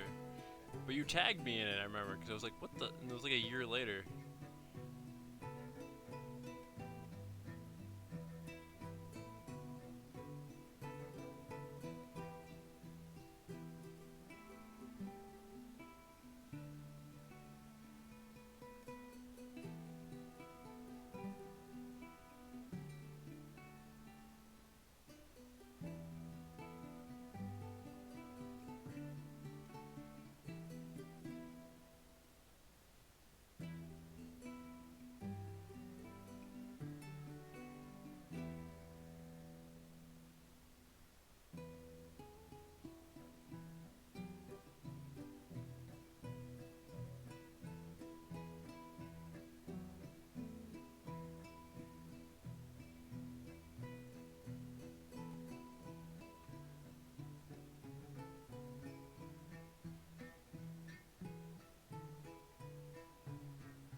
said I was gonna sci-fi this up, but I don't know how sci-fi-ish it feels. But I also feel like these guns could be used against aliens. Why not? Could still be a sci-fi setting.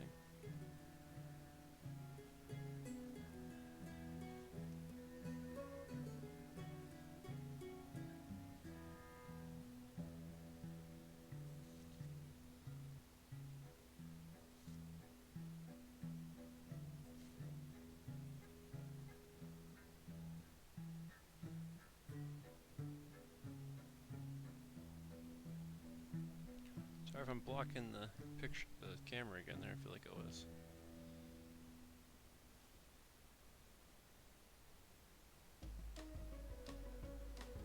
Just hard with some of these to not lean in. Once I'm done these bullets, though,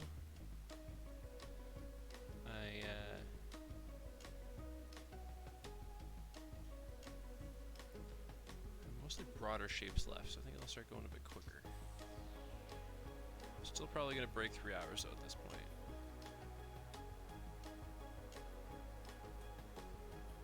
But oh well. It happens.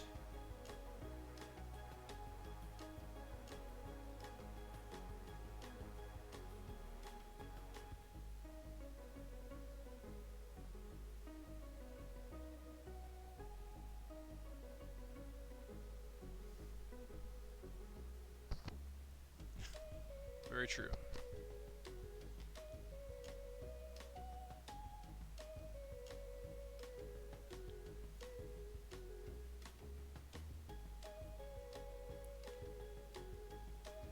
Where'd everybody else go? I feel like we've lost people. Gosh, we've definitely lost people, but no one's talking. We'll see. I got about a half an hour before I hit the 3 hour mark.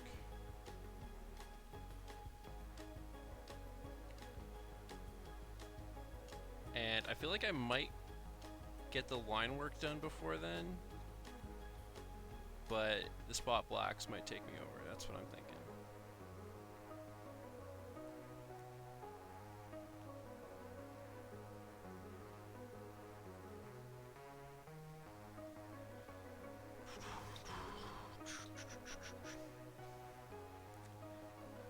No worries, Parker.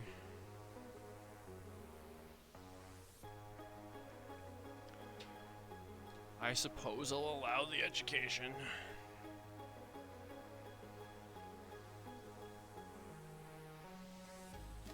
You have to do research papers, though, for a graphic design school? I'm surprised, sort of. What are you researching?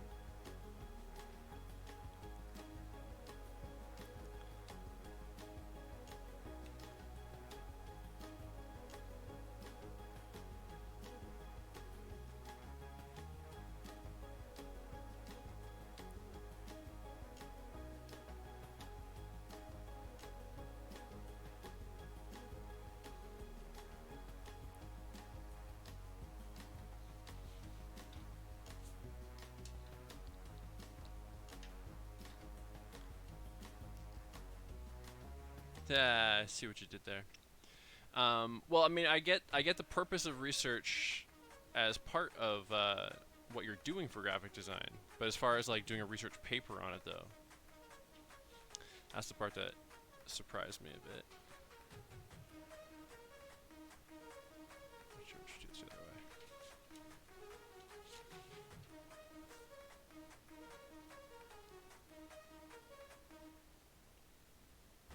Sorry again for leaning in here.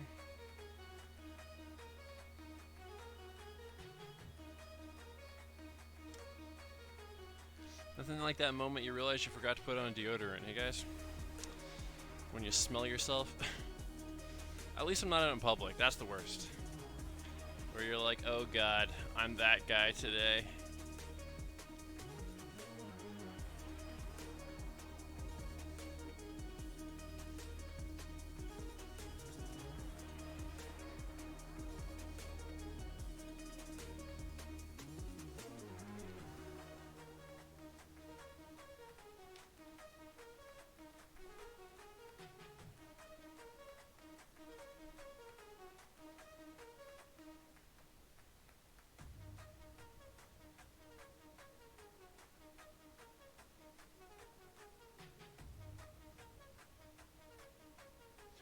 I think the aliens thing earlier was a joke, Chantel.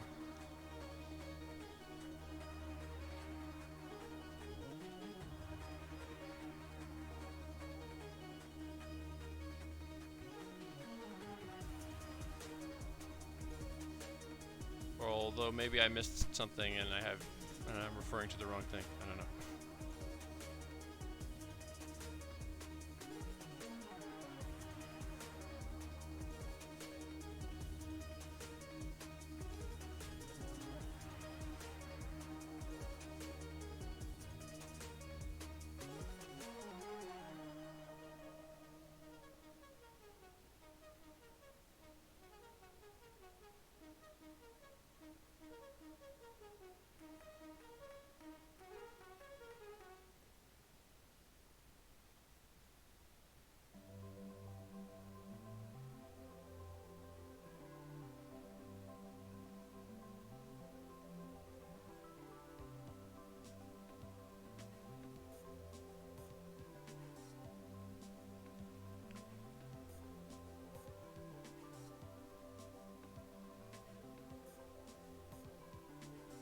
Oh, okay, gotcha.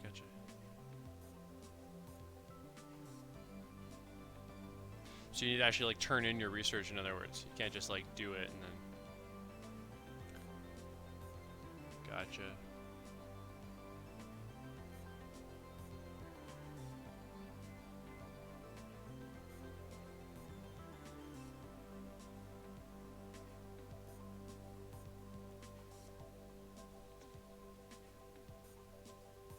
You know what's good practice? Another good piece of practice for graphic design, Park, and maybe somebody in your class has already, or one of your teachers has already done this. I started doing it with my class for Adobe Animate 2. Is Pictionary. Because Pictionary isn't even about how well you can draw, it's about conveying a message as fast as possible and as concisely as possible. And that's what a lot of graphic design is about.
Okay.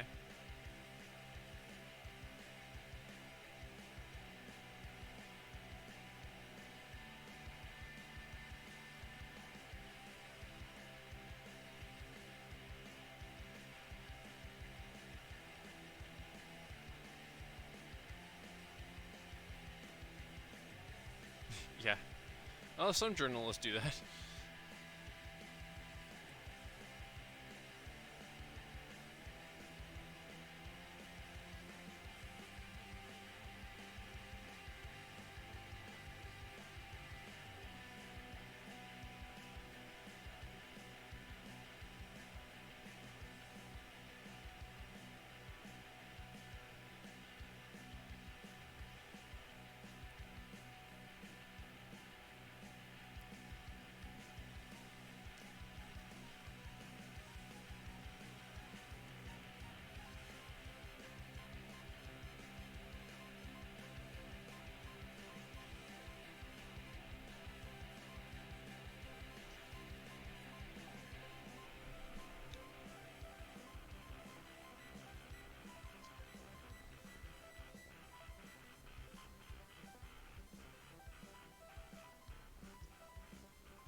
blocking the page a bit.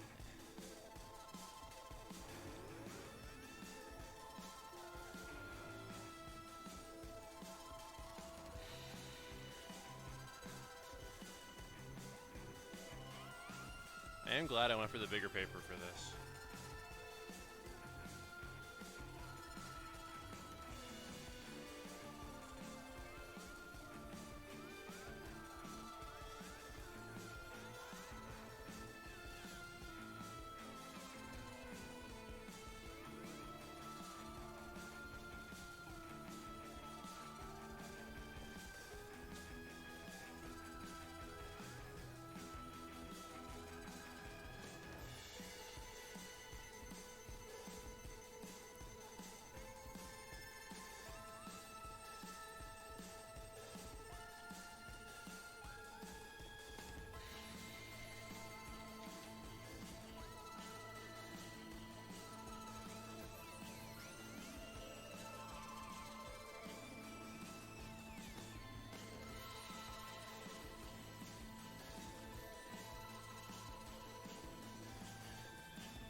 I think, by comparison at least, the rest is going to be a bit smoother sailing. Knock on wood.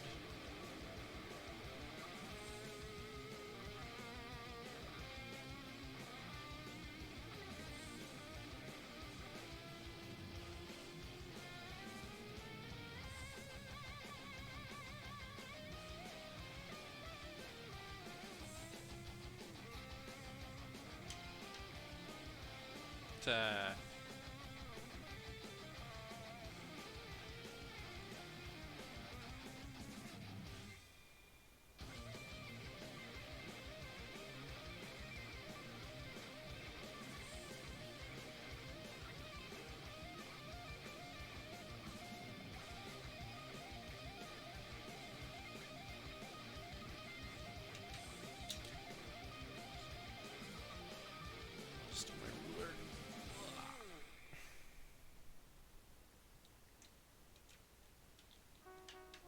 Whoa, whoa, whoa. Dropping shit left and right here.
stressful.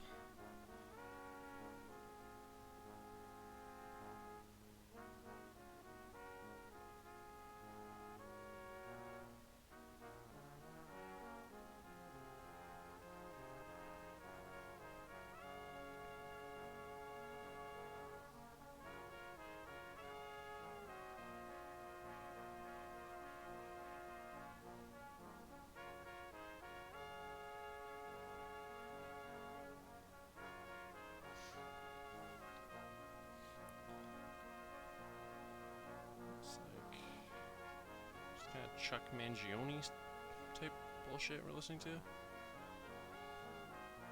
that Chuck is bullshit, but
the music may have paused again.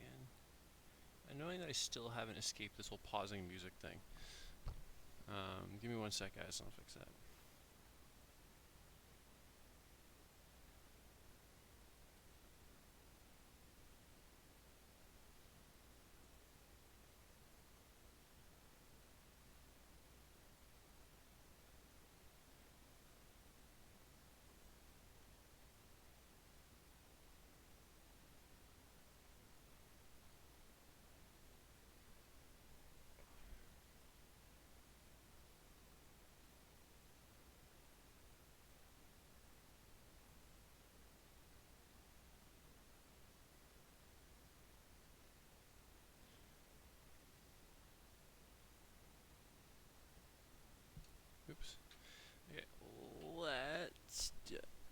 the music.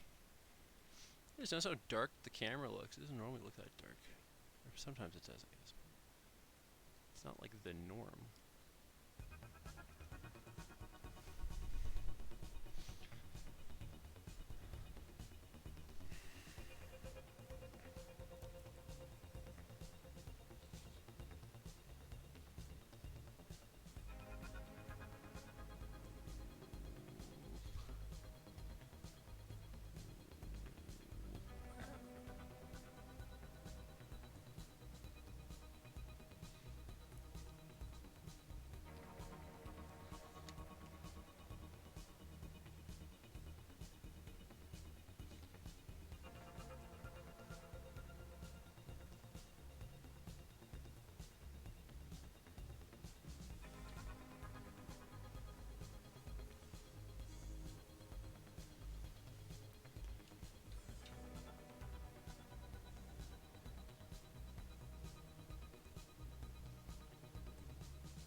Sounds good, Parker.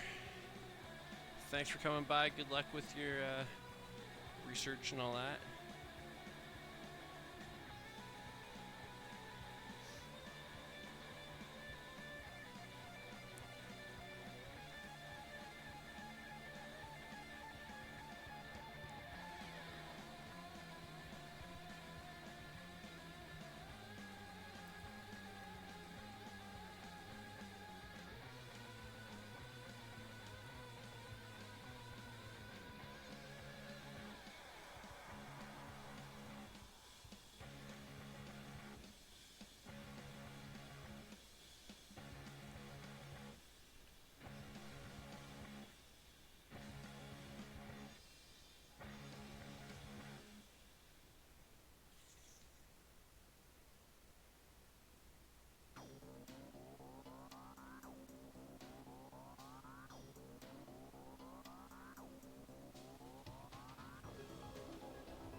Yeah, you're right. I agree, Shinta.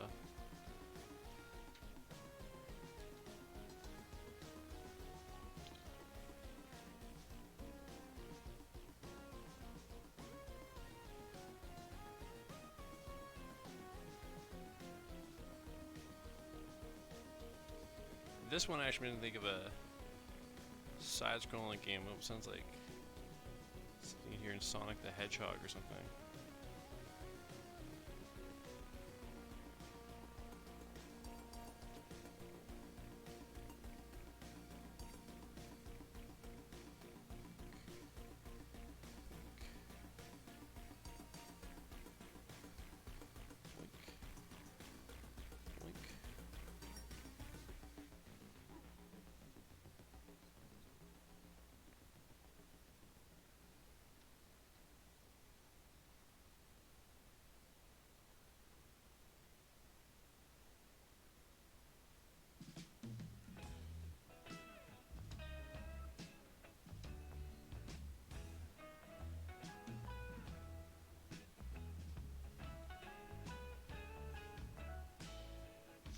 Sonic the Hedgehog or Tron?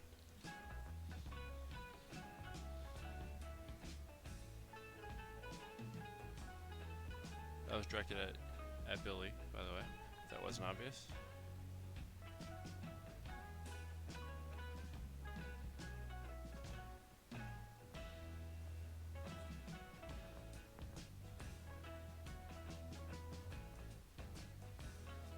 Oh, Tron. I got the Tron vibes, but it also made me think of I think it was the second level of the first Sonic game. Forgetting what that zone was called.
Yeah, I can see that.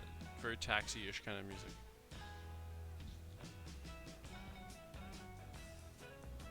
Sonic was very much my jam back in the day.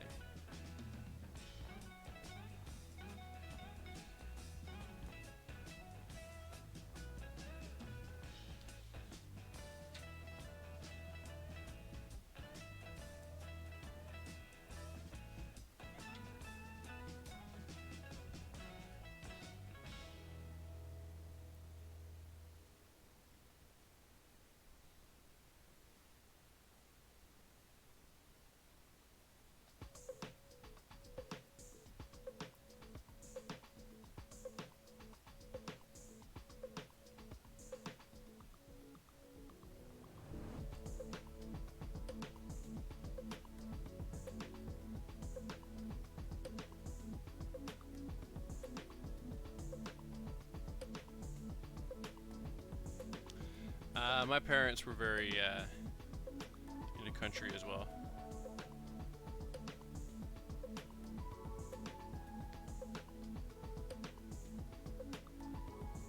Does ABBA count as rock? I never thought of ABBA as rock.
country now.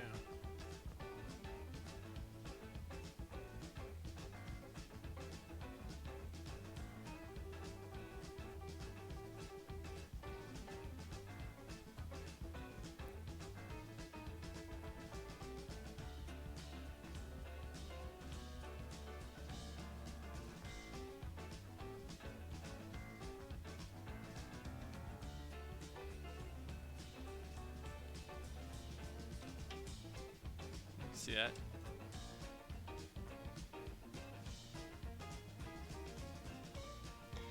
My parents were also into classic rock, and that stuck. I'm a classic rock fan, but I think it was my parents were classic rock first, but by the time I was first getting old enough to kind of notice what they were listening to, they had kind of gotten into a country phase. And then by the time I got into high school, it was more about classic rock again. But I would definitely hear I hear classic rock come up again every once in a while, or sorry, country every once in a while.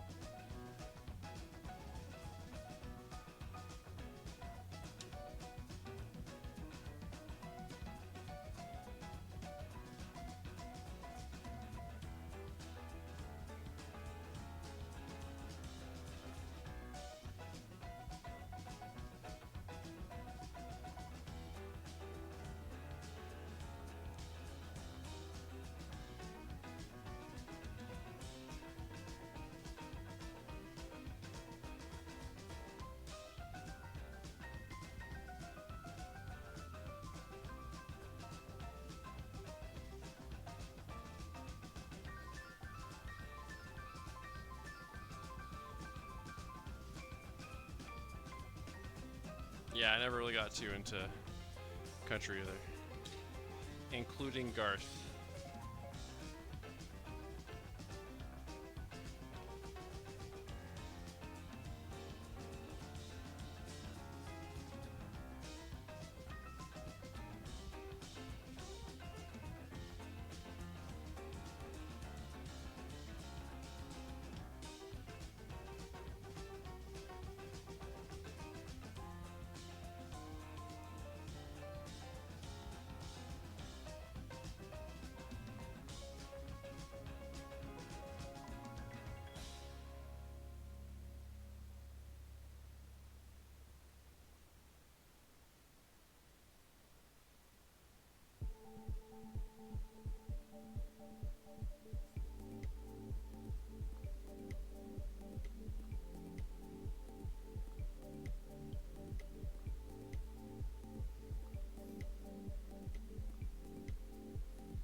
Something doesn't quite make sense. I'm gonna leave it though.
All right. Good to know, Chantal.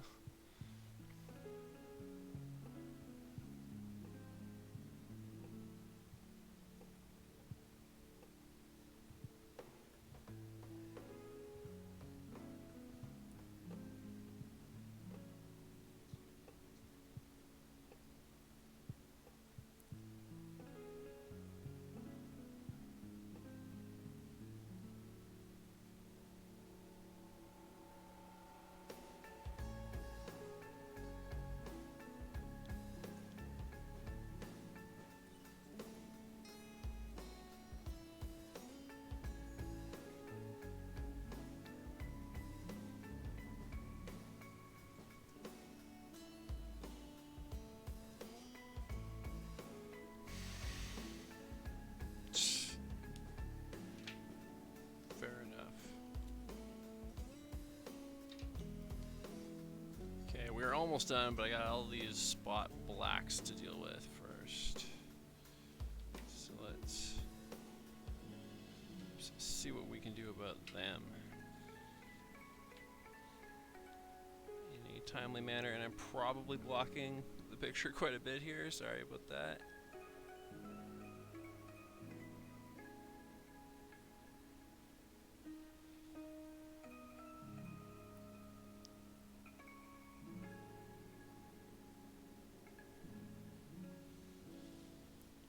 Actually,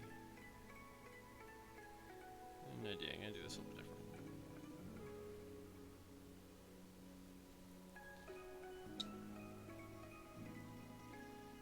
These should all just be entirely blacked out. That's what I think. And so it shall be.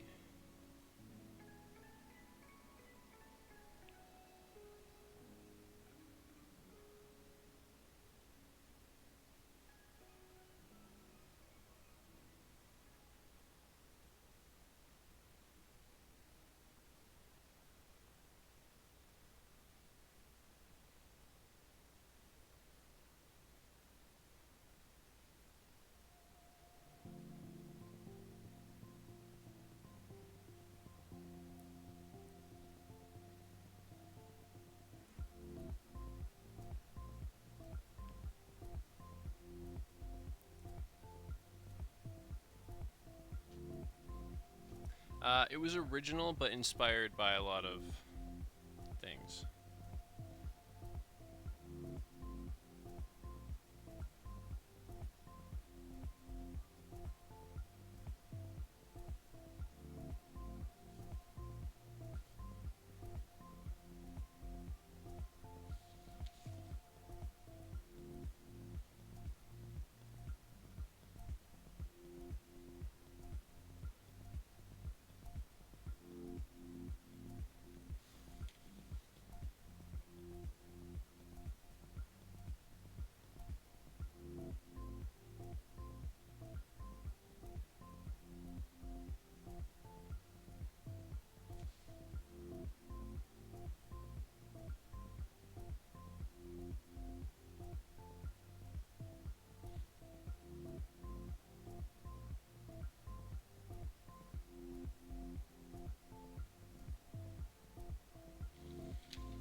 What makes you ask, Billy?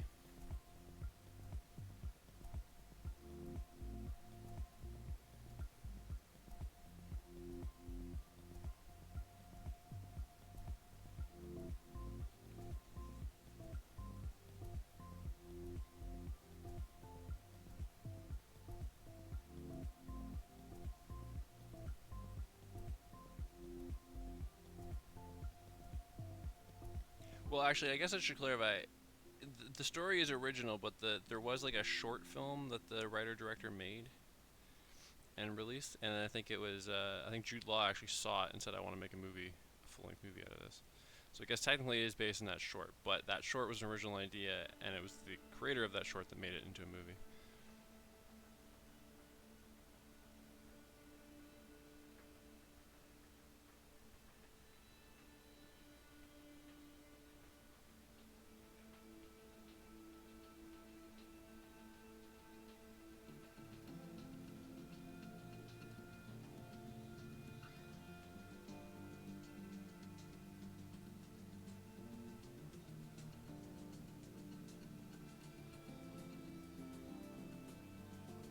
Oh, okay.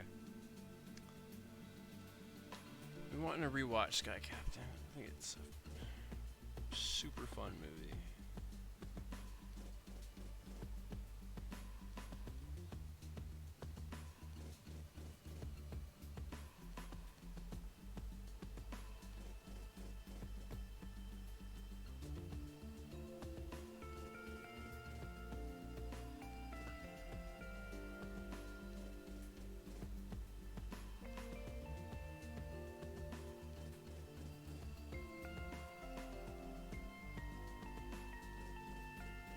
I want to do a Sky Captain, Rocketeer, Dick Tracy, The Shadow, and the Phantom marathon one night. I think that would be very fun.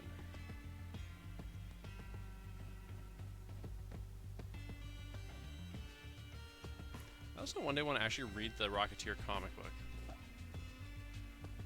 Yeah, they're really just, I love that retro pulp stuff. Retro futurism, atom punk.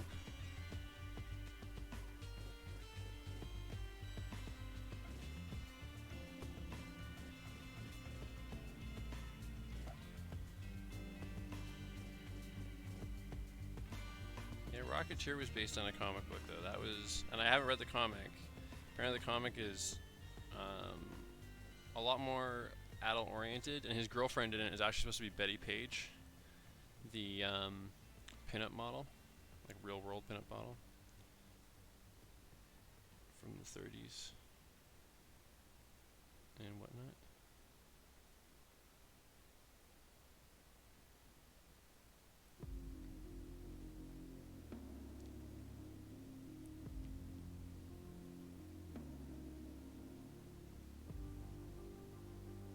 And I think the actor, like in the movie, Timothy Dalton plays an actor that's secretly a Nazi, and I think in the comic book, it's like a real world actor from that era that they made a Nazi, which they kind of changed from the movie for obvious reasons, probably. But I think I could be wrong on that, but I think it's maybe like Errol Flynn or something.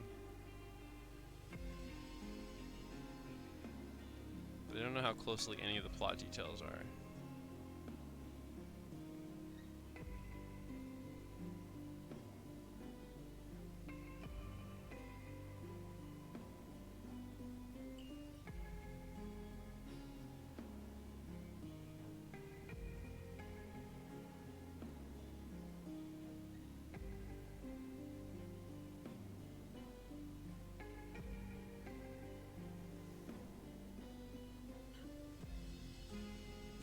Totally.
or 80s now. Oh yeah? Well, congrats, Billy.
So you earn the points just by watching, right?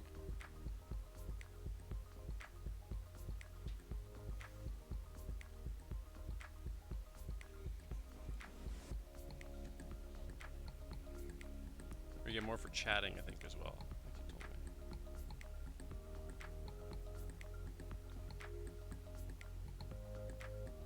Have you been streaming much, Billy? I haven't been noticing the notifications if you have been.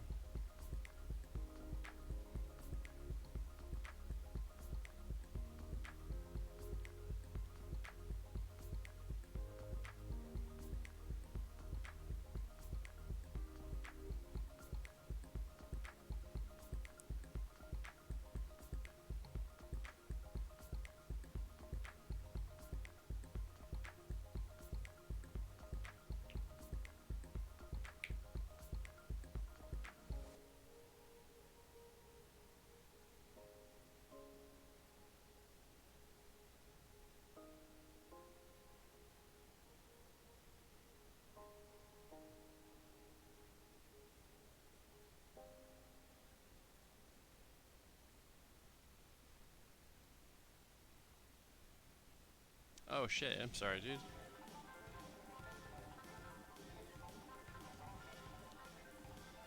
Well, don't be afraid to reach out if you ever need to, Billy. If you want to vent or whatever.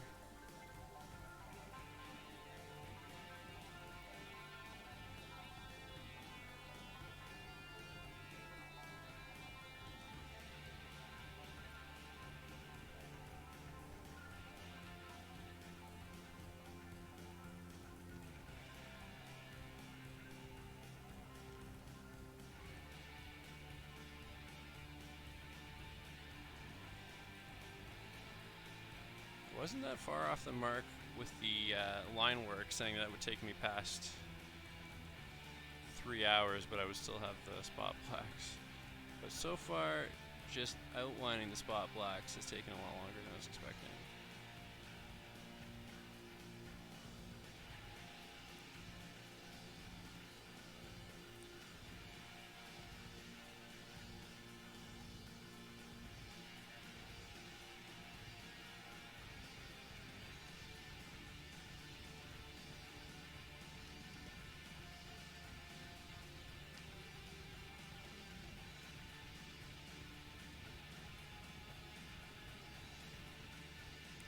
Hopefully filling them in won't be too bad. We shall see.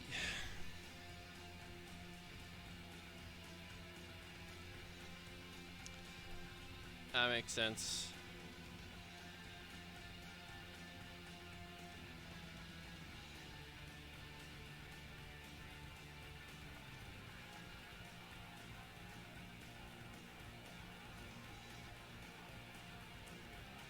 How often do you work, Billy? Like how many days a week?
I'm glad to hear this week's going better. 5 days. Is it like full-time hours? Are you doing like 40 hours a week, or?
Okay. Well, I get that, especially if it's burning you out. And if it's messing with your mental health, that's always a good reason to scale it back a little bit as well.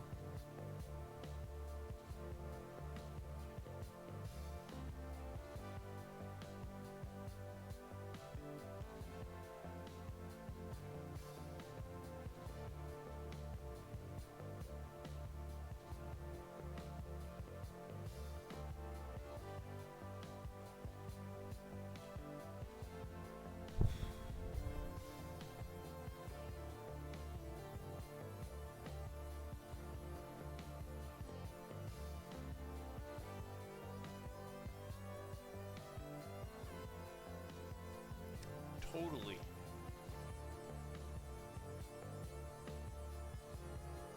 You said you were doing better the other day. Chantel, were you back to work now? Or are you still off?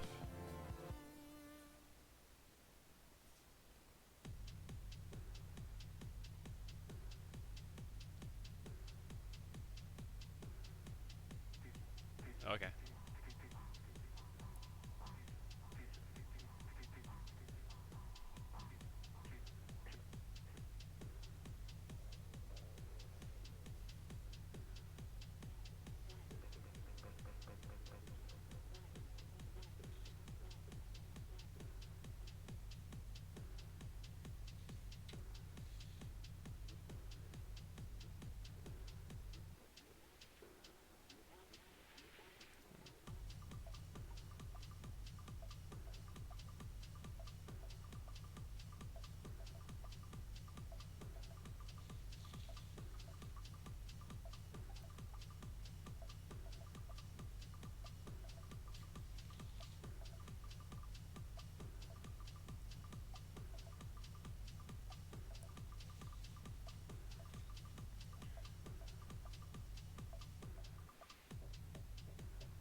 Yeah, that makes sense, Billy. But it's a happy medium, though, I guess, too, right? Alright, let's start filling all this in.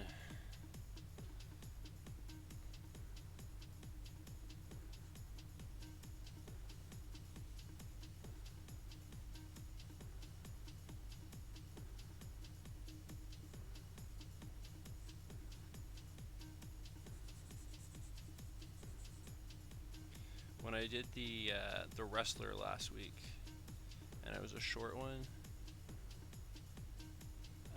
I knew I was gonna have some long ones coming up.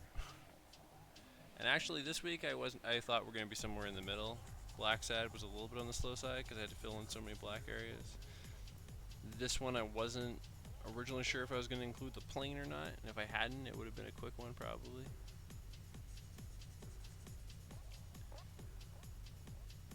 Next week's though are definitely going to be, well, next Tuesday is going to be a long one for sure. I'm going to do one that's been sitting on my request list for a while. It's one of the ones that Virtue requested, and it's also going to be on big paper. It's going to be multiple characters. I don't think it'll be a record breaker, but it'll definitely be on the longer end. And the one on Thursday I'm planning for next week could go either way. I think next week I'm going to do the comic book, my horror comic cover for this year's horror comic that I'm currently working on. And I think I know what I'm doing for the cover. It's not 100% settled on yet. But it could be a long-ish one. Could be.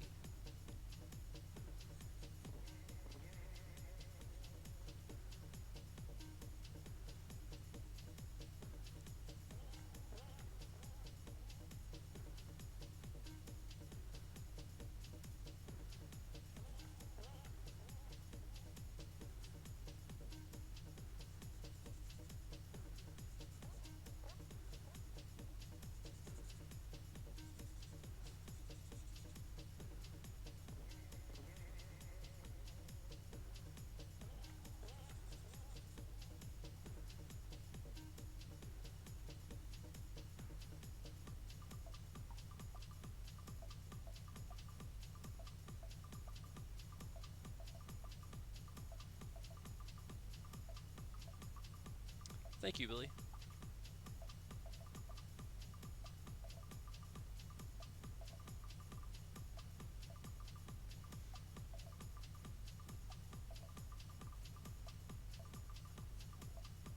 I'm glad that I went for it as well. I feel like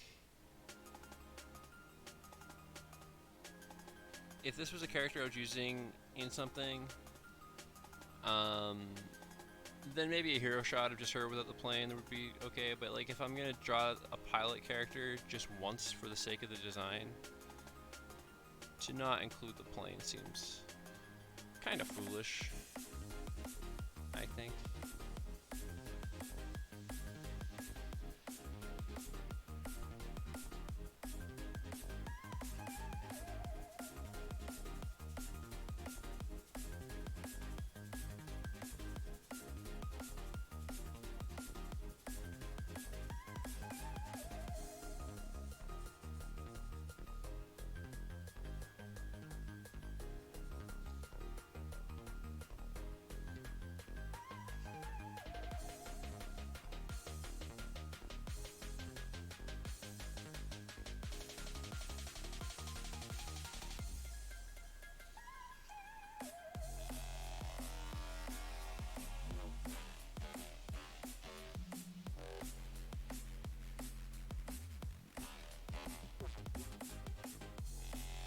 Yeah, totally.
Well, I mean, asking that question is a good start, just because it's showing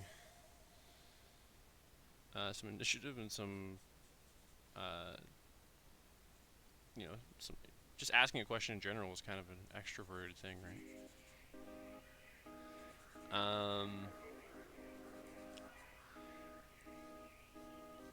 I actually like I was, and I know we're not talking introvert versus extrovert specifically, but I feel like the two things are related. And I was definitely pretty introverted for a long time. And my whole thing was like when I started to come out of my shell when I was in art school because I was just around so many like-minded people that I felt like I was in my comfort zone. And then uh,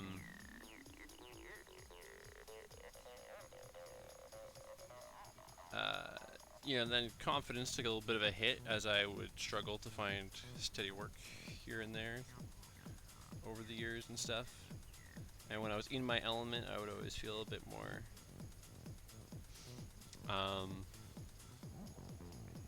comfortable and a bit more outgoing, a little bit more extroverted. And then when I started teaching, I had to talk, and that kind of forced me completely out of the shell. And I kind of reverted back to the version that I was in art school when I kind of knew everybody and stuff.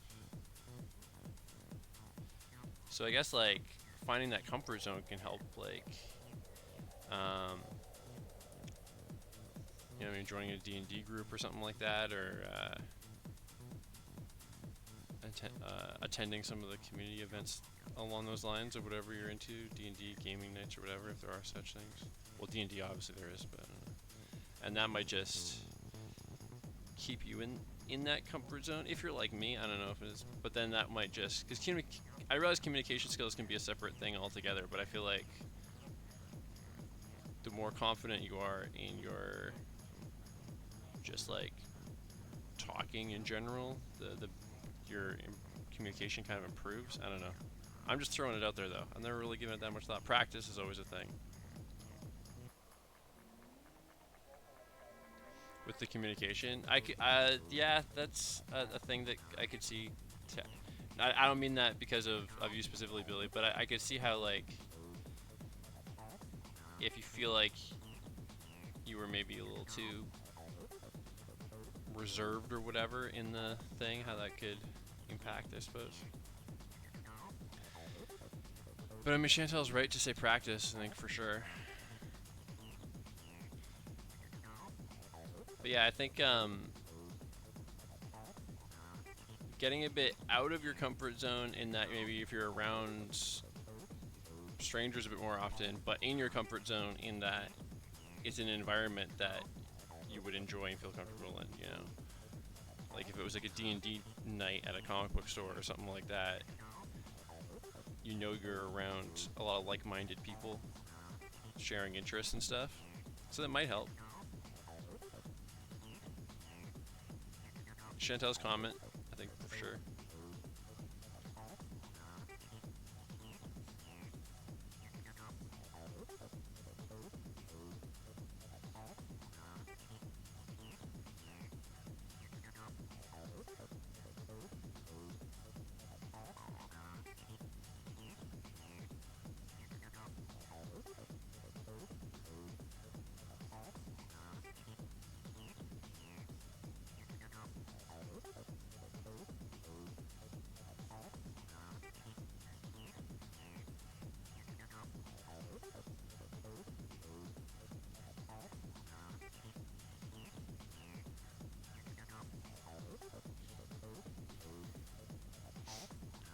There's the spot blacks. We are almost there, guys.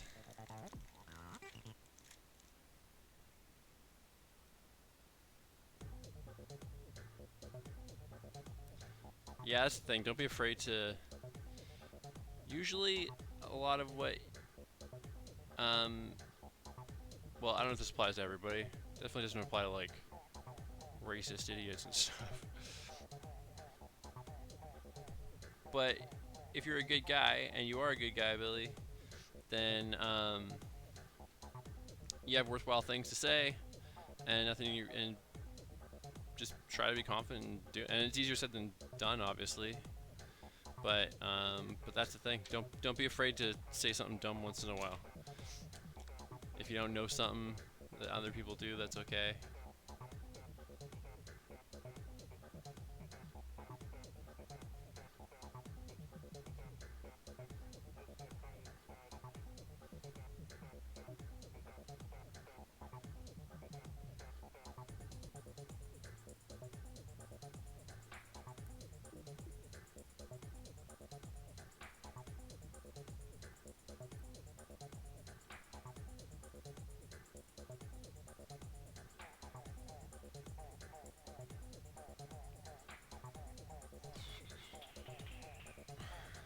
Almost there, almost there. We're gonna bust out the brush again for some glares.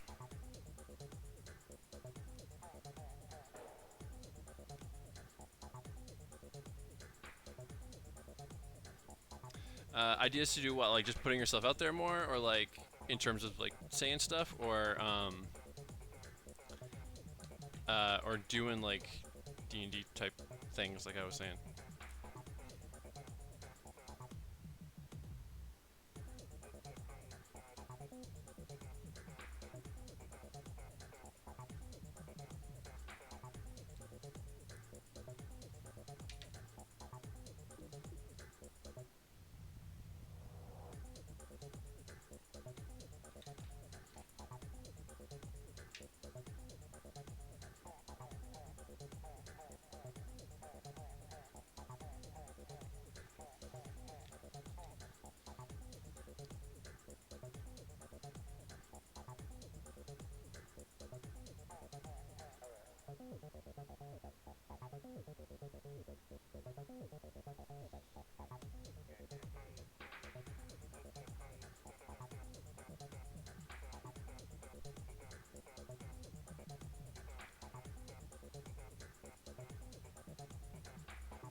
Oh, the NPR would probably be fun too.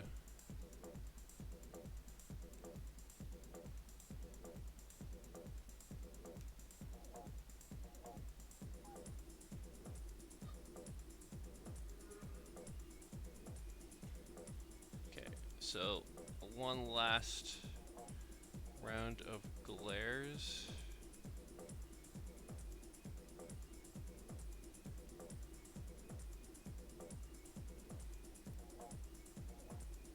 I could see streaming definitely helping a bit with that for sure, Billy, too, just because, even if you don't always have the most viewers, because it's always going to be up and down a little bit, but you just try to get in the habit of talking while you're on there. Because that's something like when I have low viewership some nights, I'm always like, it's awkward and I feel weird doing it, but I try to still talk as much as I can because I figure new people are going to maybe roll in and I need to seem at least halfway entertaining, right? If I want them to stick around. And, just having those conversations with people that come in or um, kind of pseudo conversations as you wait for people to come in. That might help loosen you up, because you know you're hypothetically talking to the world, right? And that isn't necessarily the easiest thing on its own, so still won't be quite the same as talking in person to people, but it's definitely a step in the right direction, I think.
Okay, I think it might be actually done now, guys.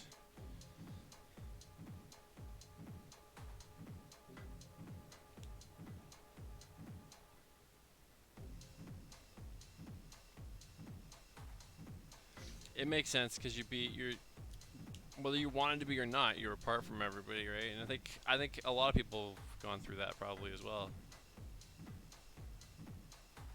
And if I wasn't a teacher and continued to teach online, I might have had that happening as well. But I was still interacting with people every day because of the Zoom classes.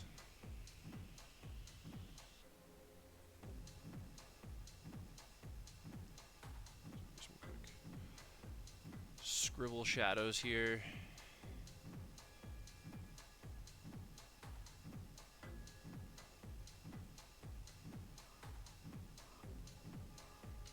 And we're gonna sign it, guys. There we go.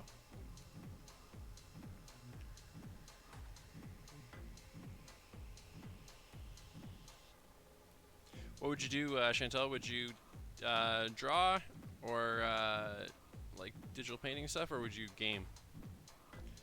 Let's do one more thing here. I don't like how barren this back fin feels compared to everything else.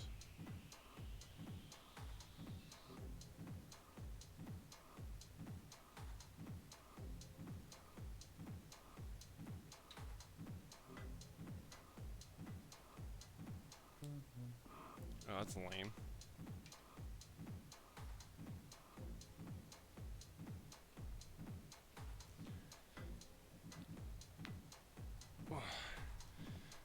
Oh, wait, one more thing. Just notice one more thing.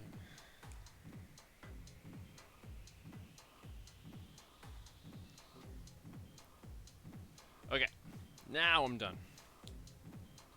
Can't even be sucky at it. Oh, why not? Oh, actually, I misread what you said there, Billy. That's why I said that was lame. Okay, it now allows. I thought you said it did not allow. Anyway, guys, I am done, and I'm gonna crash. Thanks for coming by. Thanks for sticking with me down to the end. There, Billy and Chantel, and there's a third person too. Thank you, whoever that third person is. Maybe it's somebody that we were talking to earlier. I don't know. Thanks, Chantel. So yeah, so I'm next Tuesday for the fan art. I'm doing another one from the request list. It's one that Virtue made. If you think hard, you might remember it. And Virtue, if you're watching this on YouTube in a couple days, remember that. And Thursday, I'm gonna probably do a comic book cover for for this year's horror comic, Stories to Shock. Thanks, Billy.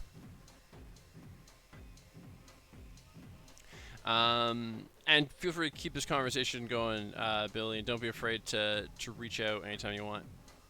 On YouTube, yeah, I've kind of made it part of the nightly routine. Do it pretty much as soon as I go offline, which I will do right now. So have a good night, everybody. Thanks for watching. See you next time.